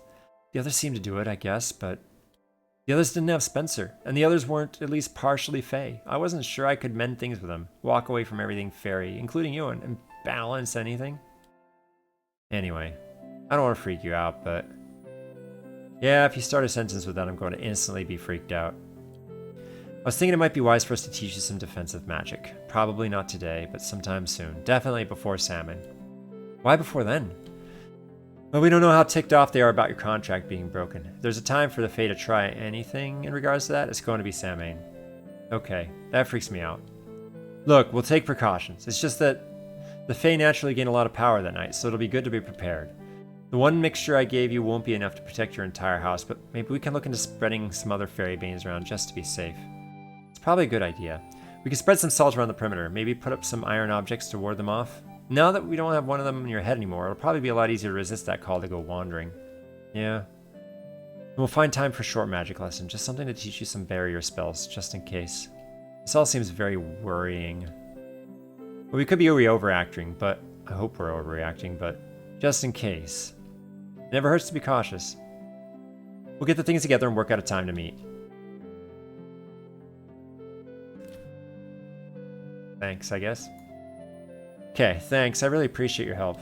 Hey, it's not something you have to say thanks for. We've all been in your situation before. Really? My exact situation? Okay. Not your exact situation. Most of us have been in that place where we're trying to get this side of our lives sorted in regards to the rest of things. So don't think you're alone in this.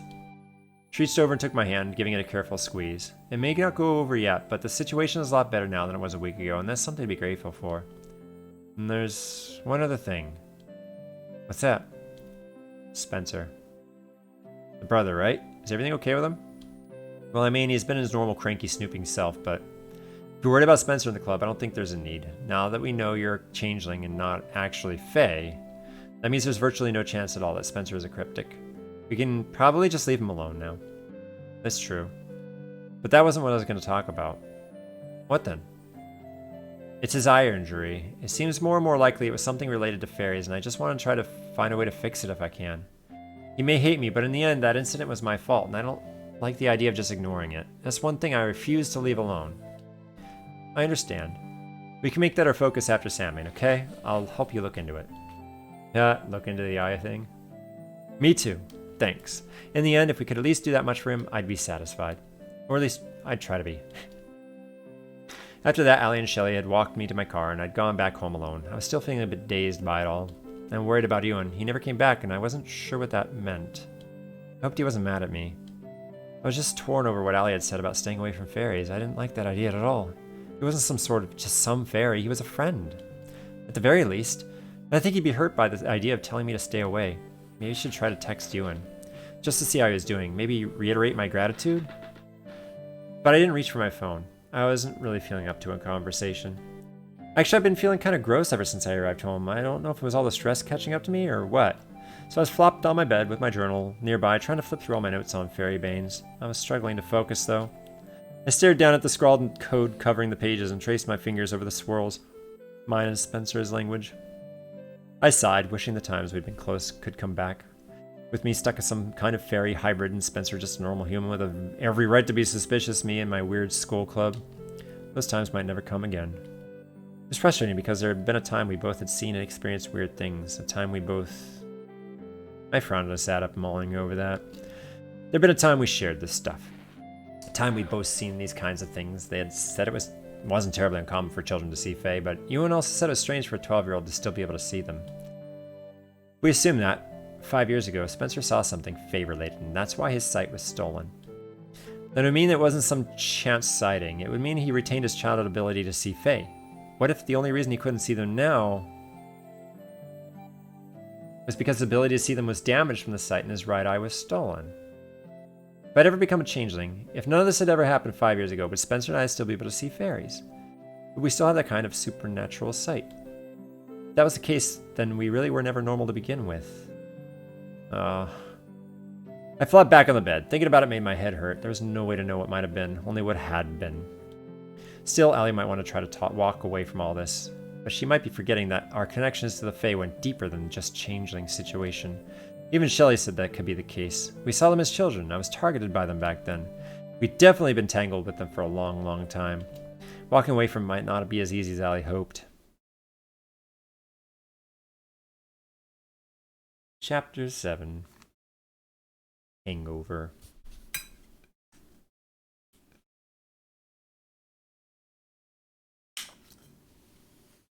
It's quite the story. Oh. Gotta go back. There we go. Save. Chapter 7.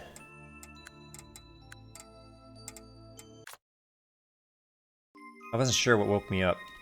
I'd been dreaming, running, being chased by something. There was singing reverberating through my head, the sound of water, dripping water, and the taste of moss in my mouth, and then I was toppled into space and woke with a start, in my own bed, thankfully. It was a relief after everything else that had happened lately.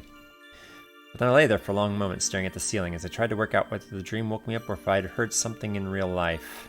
My head felt weird, heavy, foggy, and my throat was tight, sore, cold. After all that, I ended up with a stupid cold. Oh. I lay there, face down on my pillow, before I remembered something woke me up, and maybe I should check it out. I sat up in bed carefully, listening and trying to pick up on any sound. It might have just been someone getting water or something. Yeah, that was me. Just now, I just got water, right? It's probably me you heard. Yeah. Wait, no, there it was again. It sounded like someone whimpering. It's coming from Spencer's room? I stumbled out of bed, my head throbbing as soon as I was upright. Oh, headache of doom. I'm so prone to headaches. I half stumbled my way into the bathroom. I put a hand on my head as if someone else soothed away the pain by touching it. Spencer hadn't locked his side of the bathroom, so I eased the door open and peered inside his room. It was too dark to see well, but I could just make out Spencer, curled up in bed. He seemed to be fast asleep, no whimpering or any other weird noises. Maybe I imagined it? I don't think so, but whatever it was, it had stopped. I turned to leave him when I heard it again. He twisted in the sheets, and then the light filtering in from outside, I saw his expression shift as if he was experiencing something unpleasant. Nightmare? I hesitated. If Spencer woke up and found me in his room, he'd probably freak out. At best, he'd be mad. At worst, he'd wake up Mom and Dad with a complete meltdown. But no, I have to get... He curled up tighter beneath the blankets, clearly having some terrible dream. I knew about those all too well, and I decided I couldn't leave him alone. I walked softly to his bed and sat on the edge. Spencer? I rested a hand on his shoulder. He was shaking in his sleep. Spencer, it's okay. You're just having a bad dream. Spencer made another soft, sad noise. No. Shh. No, please. Please let me go. I'm sorry. Nora. I started at first thinking maybe he'd woken up, but no. He's dreaming about me? Spencer, it's okay. I'm here. It's Nora. Spencer quieted down and his eyes cracked open. He was looking up at me, expression still foggy with sleep. Nora? Yes, it's me. I'm back. I'm okay. Spencer's eye went wide and fearful. No, you're not here then. They'll come back. Spencer, you're dreaming. Probably the one with the penguins. It's okay. It's just a dream. No, they're here. They're here. She let them in. I hesitantly reached out, smoothing his hair. He was definitely still mostly asleep. He had night terrors before, for a few years when we were both 7 or 8. Maybe they were back? Back then, he'd cry inconsolably until I crawled into bed with him. That was a long time ago. Now he just clutched his face, writhing in beneath the sheets, and then, as suddenly as he started, Spencer fell still and silent. Maybe all the stress from moving back had finally caught up to him.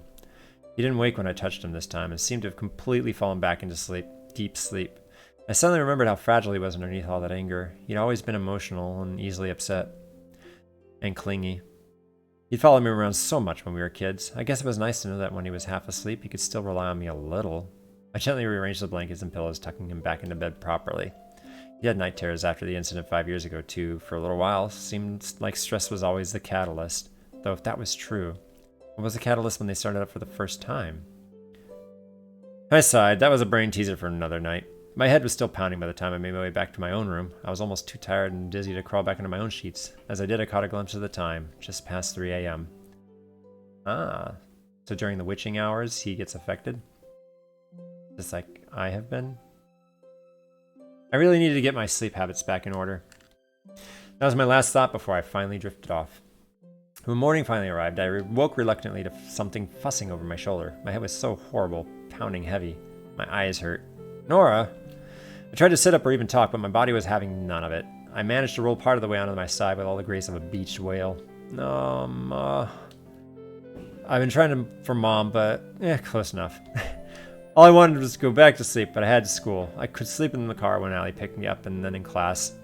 Elliot had been getting away with it after all. Mom, however, had other ideas. Nora, what's wrong? I tried to sit up again, but this time she pushed me back down, and by push I mean she put out her hand and folded like wet paper. Fine, just... You don't look well. Of course, blah. I was expecting one of you to get sick by now. I thought it would be Spencer, but I suppose it was your turn, wasn't it? It was Spencer last time. Mom? What? One of you always gets sick right before picture day, which I have to say, your lucky senior pictures were earlier this year, and that I got proofs from your previous year's school. Why is she talking about pictures again?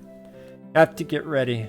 No, you're staying in bed today and getting some rest. She placed a hand on my forehead, frowning. Her fingers were cold and pleasing feeling. No fever yet. She almost sounds disappointed. She checked her watch. I have a full day booked, but I'm going to call you later on, alright? And if you get worse, you need to call your grandmother and get her to take you to the doctor, understand? Ooh. This one's chapter's hangover. That means this is a hangover from the ritual? Honestly, I wasn't going to put up much of a fight. I was tired, and frankly, I just wanted more sleep. I didn't know if all those nights wandering around outside were catching up to me or what, but I didn't exactly hate the idea of staying home for a day. You need me to let Allie know you're staying home? I'll text.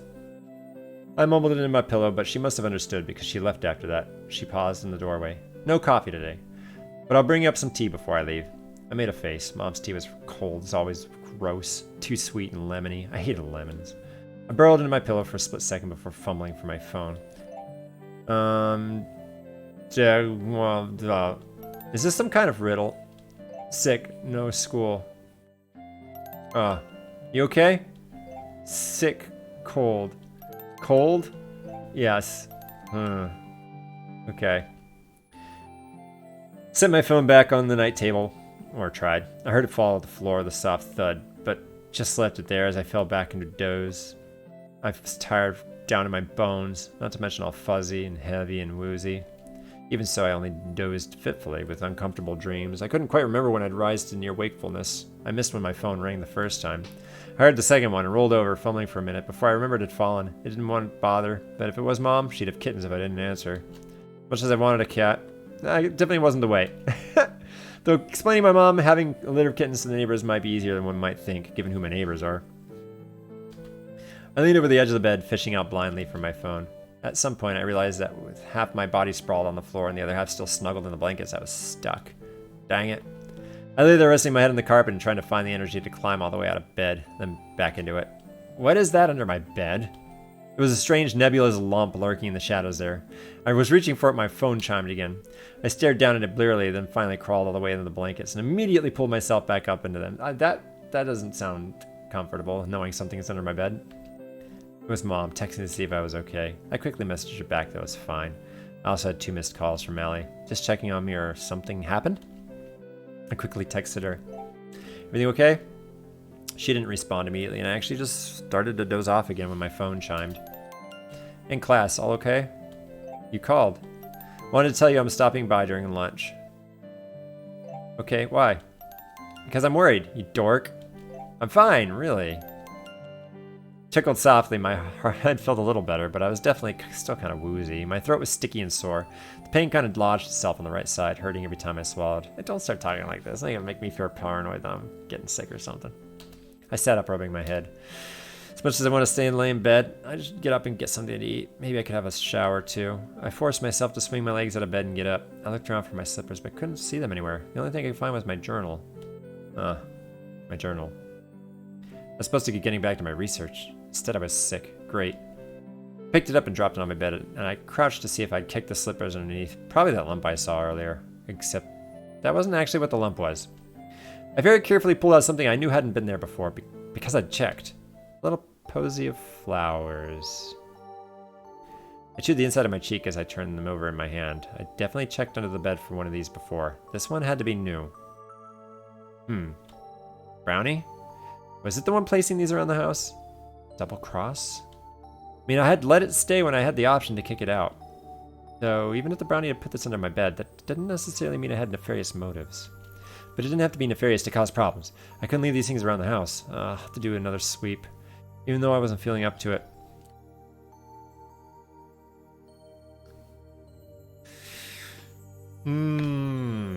Brownie? But first I was going to find that stupid brownie and make sure it wasn't dragging more of the stupid things in the house. And since it had taken such a liking to my brother, I was gonna check his room first. Yeah, I wasn't disappointed. Stupid thing was sitting right there on his bed in a little nest of his socks. Seriously? I thought we'd work this out. It looked up at me with a serious expression. Yeah, talking to you. What is this? I brandished a little bunch of flowers at it and chattered back in that twiggy voice. I huffed a sigh as I stalked to Spencer's bed and dropped it to the floor. I had a hunch, and yep, there was a stupid posy under his bed as well. I snatched it from under there, glowering at the brownie as I stood. Hey, I let you stay here, you know. I could have kicked you out. These things are dangerous. Do you understand? Dangerous. Stop bringing them in the house. I shot another glare and stalked downstairs with all the exhausted rage I could muster. Without ceremony, I pitched the posies over the fence toward the trees. I stood there, glaring at the gate when I caught a flash of movement to my right and turned. A black cat was on the shed, just sitting there, watching. Brenna. Not at school, huh? Not that she had a reason to be. Just doing a little cleaning. I remember what Ewan said to me that night, to not trust Brenna, and Allie was also saying I should avoid having anything to do with fairies. I shot her a cautious look before I fled back inside. I had no idea what was going on, but I was going to search for any more fairy favors. If it was the brownie, that was one thing, but Logan and the others had said the Fae might not easily let me go. I didn't want to be paranoid, but this felt like a sign they might still be around, keeping an eye on things. Or maybe it was just a sneaky way for the Changeling fairy to make sure she could get back in the house. Not like the brownie was the only fairy that had been around for a while. Regardless, I was going to stay vigilant, and I hated that. I suddenly didn't feel safe in my own home. I needed some of these protections against fairies. Just to be cautious. Oh wait, that bell you gave me. Where'd I put that?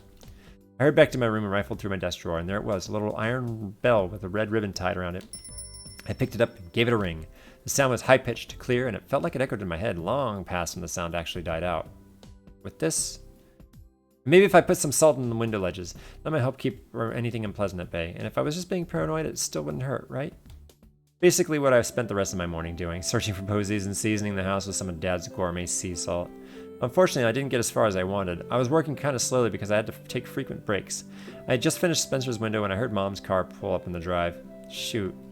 I scuttled from Spencer's room back into my own. Tiredness, worry, and missions were forgotten as I dove into my bed and pulled the blankets up. Nora. Hey, Mom. How are you feeling? Throat's less hurty and more sticky. Head is still a little woozy. Feels a little less like it's full of cotton, though.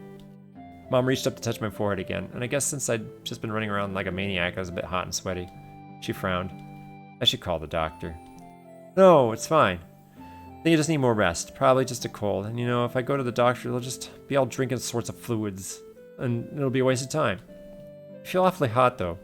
It's fine. I'm fine, really. If you're not better by tomorrow, I'm making you a doctor's appointment. And I say again, I'm going to be fine. I wish you could stay for lunch, but I have an appointment I can't miss. I gotta be okay making yourself something. Mom, I'm not 12. I know how to work the stove. She brushed my hair from my face, smiling slightly. Your hair's gotten awfully long, hasn't it? You have no idea. I'll probably need to get it cut soon. I wonder if Mandy's still cutting hair. You remember her? I remember the first time she tried to talk you into letting me go blonde. No way, never. I love your red hair. Well, I like it too. You and Spencer both with your red curls. And the mention of Spencer I thought about last night. Smile faded. Mom leaned over and kissed my forehead. Why don't you try to get a little more sleep, then have lunch, okay? I have to head out again. Just wanted to stop by and make sure you're alright. Thanks, Mom. I appreciate it. She ruffled my hair and then headed for the door. I watched her go, frowning heavily.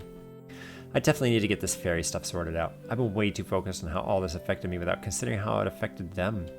None of them asked to be dragged into this. Not her and Dad, not Spencer. I couldn't let their lives get disrupted because of me. Not again. Mom had gone for only a few minutes when my phone chimed. Hey, saw your mom leave. Here with you and... What? Is that okay? Worried? Let us in? Give me a sec. Ewan was here. I was still in my pajamas with Epic Bedhead, and they were already downstairs waiting. At least grabbed some clothes and ran my hands through my hair before running downstairs and led them in. Hey, wasn't expecting you guys to stop by. Well, you don't look horrible. Thanks, I think. You sound a bit hoarse, though. And you're pale. Are you sure you're okay? I'm okay. I gave Ewan a sheepish look, thinking about what Allie had said about needing to stay away from him. I hadn't seen him since he left the courtyard, so it felt a little awkward, and it seemed like he was still upset, though. Sorry to stop by unannounced. When Allie told me you were ill, I was worried. Foxglove can have some unpleasant side effects on fairies and humans, since you're a bit of both. Oh, you think it's related to that? I thought it was just a cold. Could be, but given what you've been through, we didn't want to discount the possibility it was a side effect. I thought so. I called my dad. It seems like he didn't trust Brenna's potion and made up a batch himself. And? He may have mixed up the measurements. Add a little too much foxglove. He thinks you may have just have, well, a bit of a hangover, I guess you could call it. Kind of a delayed reaction, isn't it? Foxglove can be poisonous to humans, but you're a fae, so the effects are a little different. I mean, technically, I didn't drink the foxglove, right? I mean, I did, but it wasn't in this body. Foxglove has magic properties. It doesn't affect just physical bodies. So my soul has a foxglove hangover. Foxglove poisoning or something? Is that what your people are telling me? Well, it's possibly something along those lines. Soul hangover. Sounds dumb. Sorry. I'm really sorry. My dad's a terror in the kitchen on a good day. When he's making potions and changeling remedies, you can imagine the levels of wrongness he can achieve. Well, it might not be such a bad thing I had to stay home today. Why's that? Found more of those fairy favors in the house. What? I thought we cleared them all out. Same, but I found one in my room. Several in Spencer's. Spencer's room? Favorite fairies? What do you mean by that? Just little posies of flowers and herbs, basically. How many?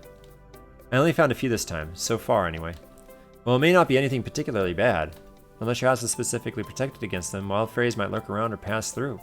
Just because they leave things doesn't mean they want to cause harm. Someone might have even left it as a gift. I was thinking that too. Thought it might even been a brownie. Could have been.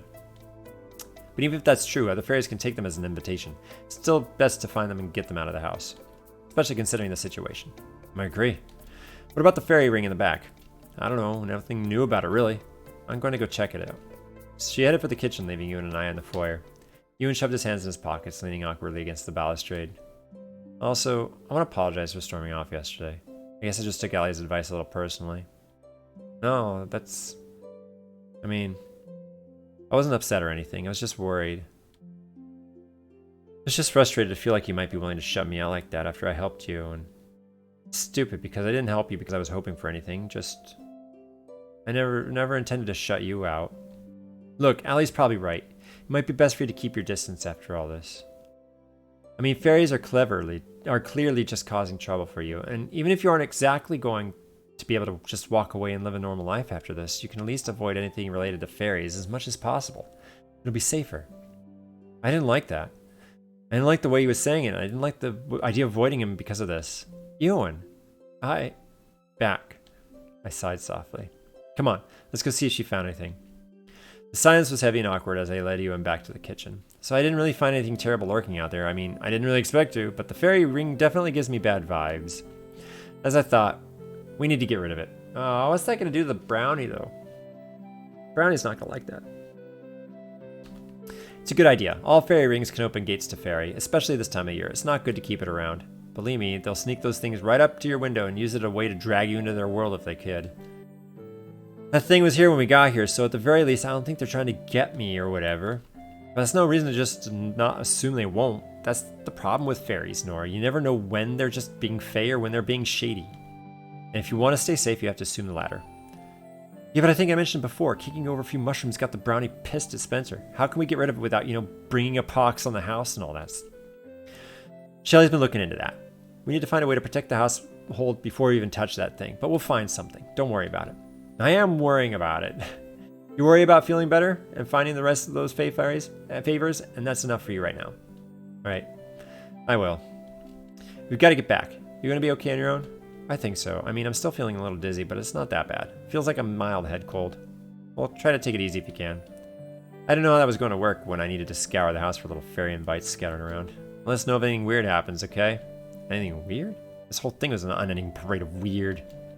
I let the two of them out and ended up spending the afternoon looking for any more flowers or twigs or weird mushrooms in the bathroom cabinet. There weren't as many as last time, but definitely more than expected. I didn't quite get finished before Mom came back home, and I had to retreat back to my room. It wasn't bad timing. I started to feel pretty gross again as the evening approached.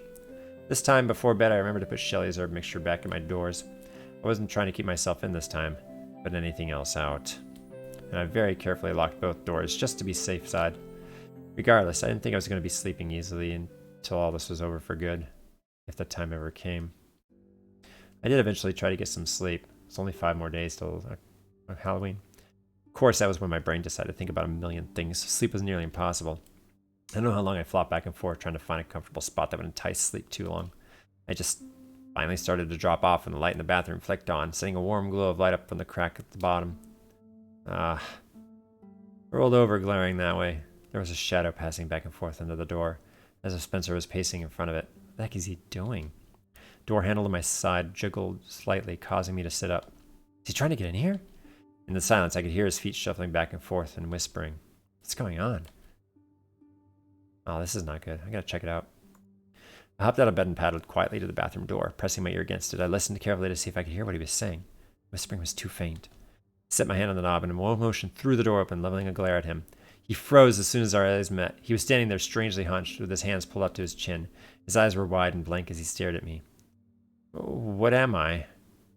He looked around foggily, clearly still half asleep. Spencer, what are you doing? I don't know. I have to go... Hill. You're not going to any hill. You're going to bed. What if Spencer's a changeling too, by the way? Hill? What the heck? I caught his arm and walked him back to bed. My frustration evaporated. This was clearly wrong and worrying. Whatever he was doing, I didn't think I could help at all. He could help it at all. He was remarkably compliant as I helped him back to bed. I pulled the blankets up, still frowning as my gaze fell on his alarm clock. Nearly 3 in the morning. Again. I cast another worried look at his way as I retreated to my bedroom. Felt like there was only 2 options. Either Spencer's night terrors were back, or for some reason the fairies switched their attention to him. I was going to go with the latter because there was something distinctly unnatural about all this. I couldn't believe it was some weird coincidence, but why? Spencer's behavior reminded me of my sleepwalking, but was clearly different as well. He wasn't just heading straight for the woods or the bridge. He was lurking around, trying to get in my room. Ali said fairies can influence dreams, even control sleeping humans. Since Spencer being a changeling made no sense, it felt like it must be something more like that. But why? Unless the foxglove ritual had cut them off from influencing me anymore, so they had to use him. I fell into bed too exhausted and sick to worry more about it. I slept only fitfully until morning, waking up frequently to check doors, but everything was silent in the rest of the night. It didn't feel at all like going to school in the morning, but I wanted to talk to Allie, and not over text. I got myself up and started to get dressed until Mom caught me. She cornered me in the bathroom and did the usual forehead check. You still feel warm. I'm fine. You're not fine. Look at those circles under your eyes, and your voice is still hoarse. Mom. Back to bed. Spencer caught what you have, and you're both staying home. Spencer's sick. I have to close on the house this morning, and then 2 viewings this afternoon. And then I'll be back. I want you both to rest. There's no reason to send you to school now, only for you to relapse in a couple of days because you didn't rest enough. But can't believe you honestly want to go to school. I do. Bed. Now. I let out a frustrated sigh and retreated under her watchful gaze. She was only satisfied when I was laying with the blankets up to my chin, but as soon as she was gone, I grabbed my phone and texted Allie. Still sick. Big problems. What? What's happening? Spencer, something's wrong. He's sleepwalking and acting really weird. Not normal weird. Stop by soon. I'm working today? For a while. We can say I'm bringing homework if we need to. Sounds good. We'll tell you when she leaves. For one blissful day, I'd been able to think that maybe this would all be over. Now it looked like I was definitely too hopeful with that thought. Mom left a short time after that, and the house was silent. I texted Allie, then tiptoed in the bathroom to listen to Spencer's door. Not a peep. I knew he couldn't have caught my supposed bug. Not if the reason I was feeling under the weather was from that foxglove mixture, so I wasn't sure what was wrong with him. Pretending he was sick so he could stay home and spy on me? Or were the late night escapades having an impact on him? I knew how that was. I'd been a zombie for days because of that nonsense. It made me angry. The idea they were messing with him to get to me, I hated it so very much.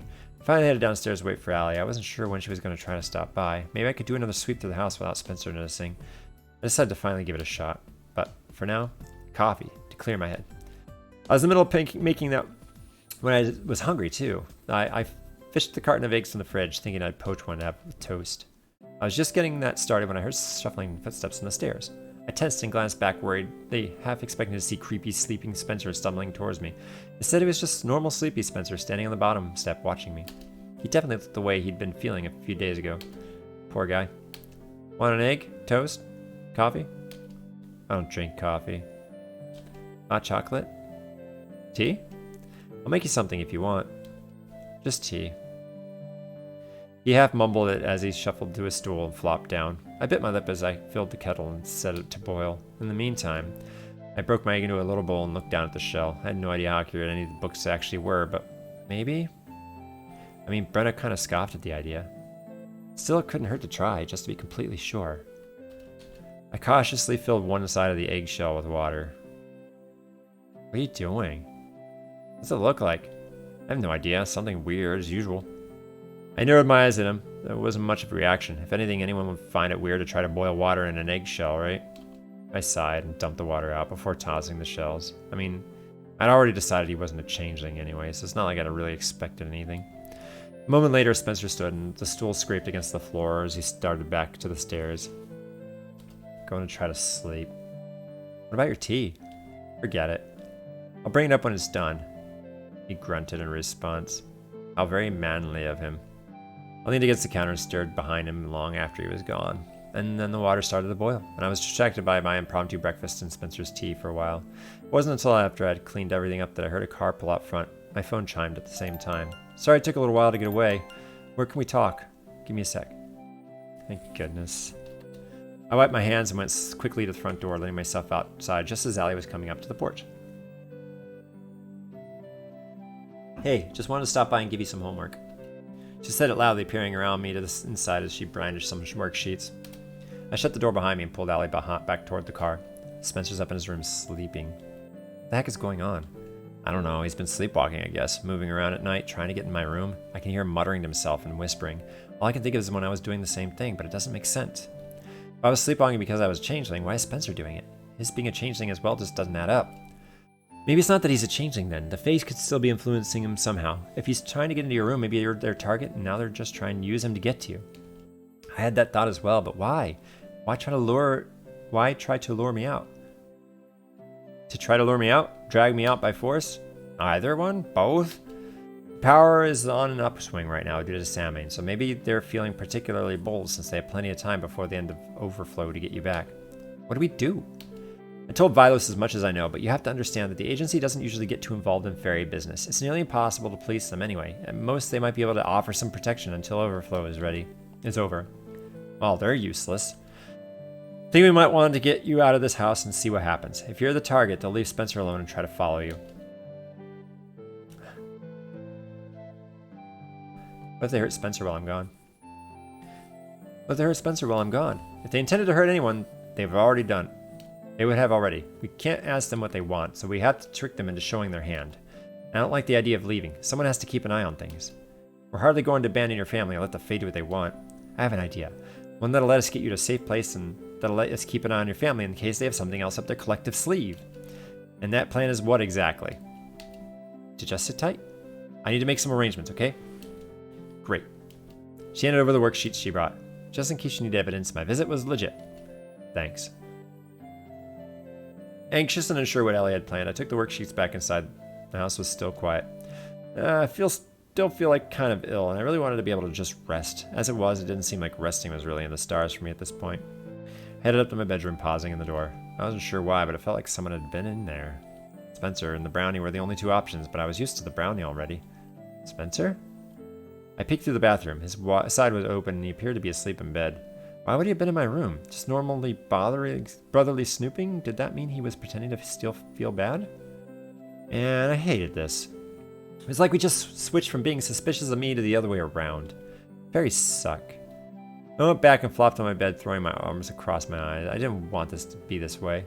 Rolling over, I stared at the light drifting through the curtains. What happens now? Several hours passed before Allie texted me again. She told me to sneak out if I could and head toward the bridge. The one thing... You have a favorite character? That's a good question. Do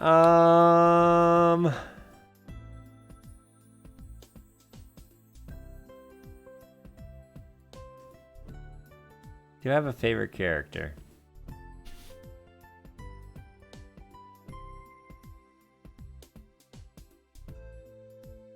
Perhaps maybe Elliot, actually. The purple-haired vampire kid. Even though he hasn't had much, like, screen time on this route with being Ewan's route, I feel like Elliot might be one of my favorite characters. Several hours passed before Ellie texted me again. She told me to sneak out if I could and head toward the bridge. Wonder why the chat didn't show up here.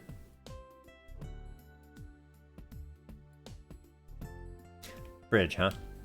Felt weirdly like everything kind of went back to that bridge for some reason. I wonder why that was. Going down there was starting to feel kind of ominous. Or maybe all this sneaking around was just starting to get to me. Either way, I got ready quickly, anyway, eager to hear what she had in mind. The house had become impressive. I was surprised to find Spencer sitting at the kitchen table when I got there. I didn't hear him leave his room. He had one of Mom's old scrapbooks open in front of him, but closed it as soon as he heard me. I'm feeling a little better. I wanted to go get some fresh air. I think I could go for a walk. He didn't acknowledge that, so I quietly headed out of the kitchen. It's strange. I stopped and glanced back at him. Since we got back, I've been dreaming about the past a lot. Sometimes it feels like I've forgotten something really important. He set a hand on the scrapbook and frowned down at it. How do you live? Feeling like there's some kind of hole in your mind? I bit my lip anxiously, wondering what he was talking about. You just live. It's all you can do. He looked really, really tired and really, really sad. He was still sitting there when I left a few minutes later. I wasn't expecting to find Allie with Ewan and Drayson. All three of them were waiting for me on this treed path that ran alongside the road. There was a thin veil of trees that shielded it from view on the street. On the other side was just woods. Hey, how are things? Well, normal, I guess. He's only been weird at night, usually before 3. Which I guess that just aligns with what I thought about the Fae being involved. As soon as it hits 3, everything kind of goes back to normal. Sounds about right for fairies. I even tried to kind of test him a bit earlier. Test? Well, I did that, eggshell thing, where you boil water in front of a changeling. You did the eggshell test? He broke into laughter at that, so much so that he actually had to turn away to collect himself a bit. Hey, I'm desperate for answers here. It was the only changeling test I could remember. Ewan, stop laughing. It's mean. Sorry, I've just never heard of someone actually trying that. I punched him in the arm, but it made him laugh harder. He's such a creep. Okay. Enough. This isn't helping. Jeez, Ewan. Sorry. He was still laughing quietly to himself, though, and he didn't look sorry at all. What's the plan exactly? Well, I do think we should get you out of the house. Separating the two of you means we'll confirm it's you they want, and hopefully exactly what they're up to. I mean, we're assuming they're trying to use them to drag you out of your room or something. They might just be harassing you. And we're dealing with Fae. We can discount the possibility they're up to something totally different. Their motives are tricky to guess. And that's all good and well, but how are we going to convince my parents to let me leave? They don't care about fairies and paranormal things. They care about school nights and homework. Well, you're sick right now, so that helps. We'll just be giving you a replacement.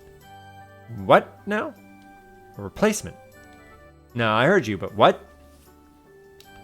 We'll use fairy glamour to disguise someone else as you. They'll stay at your place at least overnight and observe the situation. You can be in touch with them over text. Wait, so it's not you that's going to replace me? Wait, she said glamour. Grayson. I looked at Ewan dubiously. It's not going to be me. I'm just here to do the setup. Drayson. Yep. Sorry, let me get this straight. Ewan is going to use fairy glamour to disguise Drayson as me. Drayson is going to spend at least one night in my house pretending to be me while I go somewhere else to send him tips and advice over the phone. Yeah. I mean, if you say it like that, it does sound kind of stupid. Like we're stuck in a really bad comedy. Hey, I had to come up with this plan on short notice. I considered asking Brenna to stay at your place, but... No, that's not going to work. Can you I mean... Drayson, I don't exactly look similar. Don't worry, I can handle at least that much.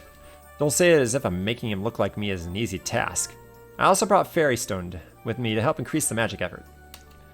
Look, Spencer's been saying I'm an imposter for 5 years, and now we're actually putting an imposter in the house with him.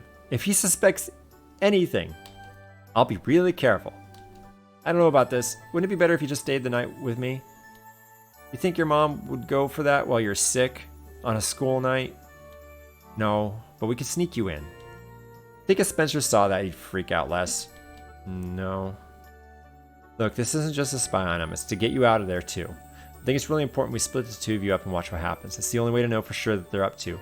Who they're after. As much as I don't want to say this, we can't ignore the possibility they're lashing out at your family in anger. Seeing that what they do when you're not there will really help us figure out what's going on. I'm not sure of another way to do it that won't alert your parents. It just seems extreme. Being kidnapped by fairies wasn't extreme? Well, it was. We need to know what's happening. With Sammy in a few days away, especially. Okay, fine. Fine. Let's do it. Need anything from me?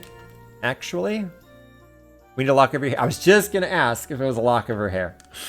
It's not totally necessary for the glamour spell, but it's going to work a lot better if we have something of yours when Ewan sets it up. I wasn't sure how I felt about giving some of my hair to a witch, a fairy, and a unicorn. But... he totally looked doubtful about this. Well, a little. It'll be fine. I'll just snip some from underneath the back. I let out a long sigh. Fine. I turned away and lifted the back of my hair, still really unsure about it as Allie snipped some of my hair. I stood with my arms wrapped around myself as Drayson pulled his hair loose from the braids so Ewan and Allie could help him weave the lock of hair into his own. It's all so weird, but I suppose it wasn't any weirder than anything else that had happened lately. Okay, all set. He glanced up at the sky. Noon isn't the best time of day to cast fairy magic, but I guess we don't have much choice. He held his hands up in front of Drayson's face, concentrating. Allie stepped back, giving him room. And then... What do you think? This is creepy. I'm creepy? That's not... No, you're not creepy. I'm sorry. It's just weird seeing myself like this. Seriously, couldn't handle him at all. I just sighed as I studied him, trying really hard not to think about all the implications of him looking like me. Well, you did a good job. Thanks. Drayson tipped his head to the side, wearing a really not me sort of expression as he watched me. Then his eyes, my eyes went really wide. Someone's coming. I think it's Winston. Who's Win? I didn't even get a sentence out all the way. You enclosed the distance between us and hooked one arm around my waist, basically leaped into the trees with me before shoving me into the underbrush. I lay under him completely winded as I listened to Allie follow us a little more slowly, and sounding suspiciously like she's trying to not laugh. At least we got hidden just in time, though. There you are. I thought you were going for a short walk. Wait, did he just call Spencer Winston? Yep. I stared up at Ewan, who was kind of crouching above me as he silently face-palmed. Next to us, Allie was biting her hand to keep from laughing. My doubts that Drayson could pull this off just skyrocketed, though I was at least glad we'd got off the path before he saw both of us. I couldn't imagine what would happen if Spencer showed up and there were two of me. Very funny. Mom's been texting. She wants you home and in bed. No. Right. Yeah, I was just coming back. I'm feeling pretty, tired and sick and stuff. He coughed awkwardly. Allie, I'm gonna kill you. Spencer was silent for a minute. I could totally imagine the look on his face. Whatever, just get home. Right away. Oh, let's walk together. Oh, Drayson, you don't know half of what's going on between us at the moment to act like that. I have never sounded that chipper in my life. Their footsteps started to fade as they started back to the house together. The heck are you doing? Get off of me. I just wanted to hold your hand a little. What the heck is wrong with you? What? But we're brother and sister, right? Their voices faded and I let out a strangled groan. If Spencer makes him cry, you have my permission to hit him just once. Drayson will be fine. He looked around the tree, then stood, pulling me to my feet as well. Sorry about that. I might have panicked. I noticed. We both looked at Allie, who was still crouched down by a tree, her shoulders shaking. She looked up at us, tears forming as the giggles finally started. Wasn't that funny? Hope you realize this is a serious situation, Allie. But he tried to hold hands. She could barely breathe. She was laughing so hard at this point. I say we just leave her here. I'm for it. We both started to climb back onto the path. Allie scrambled after us, finally managing to get a hold of herself. I glanced back toward the house worriedly. Will he really be all right? I know he seems like an airhead. He's just immature, though. He'll be fine. He's really sensitive to fey magic, so despite appearances, he's the perfect person to put in there to figure out what they're doing to your brother. I hope you're right. Let's get you situated for the night. I think it's going to be a long one. No kidding. Cast another long look toward home as the three of us started away. I just really hope this actually helped us learn something and just end all this for good. Oh, I thought that we were closer to the end, but apparently we're not. So I actually think I'm going to stop right here. I really don't know how much longer this game is, so we're gonna chapter 8. So it's like there were 4 or 5 chapters at the beginning, and now another 8 chapters at least on Ewan's route. So, poof. This game is, like I said, a bit longer than I thought it was going to be. It's a lot of reading.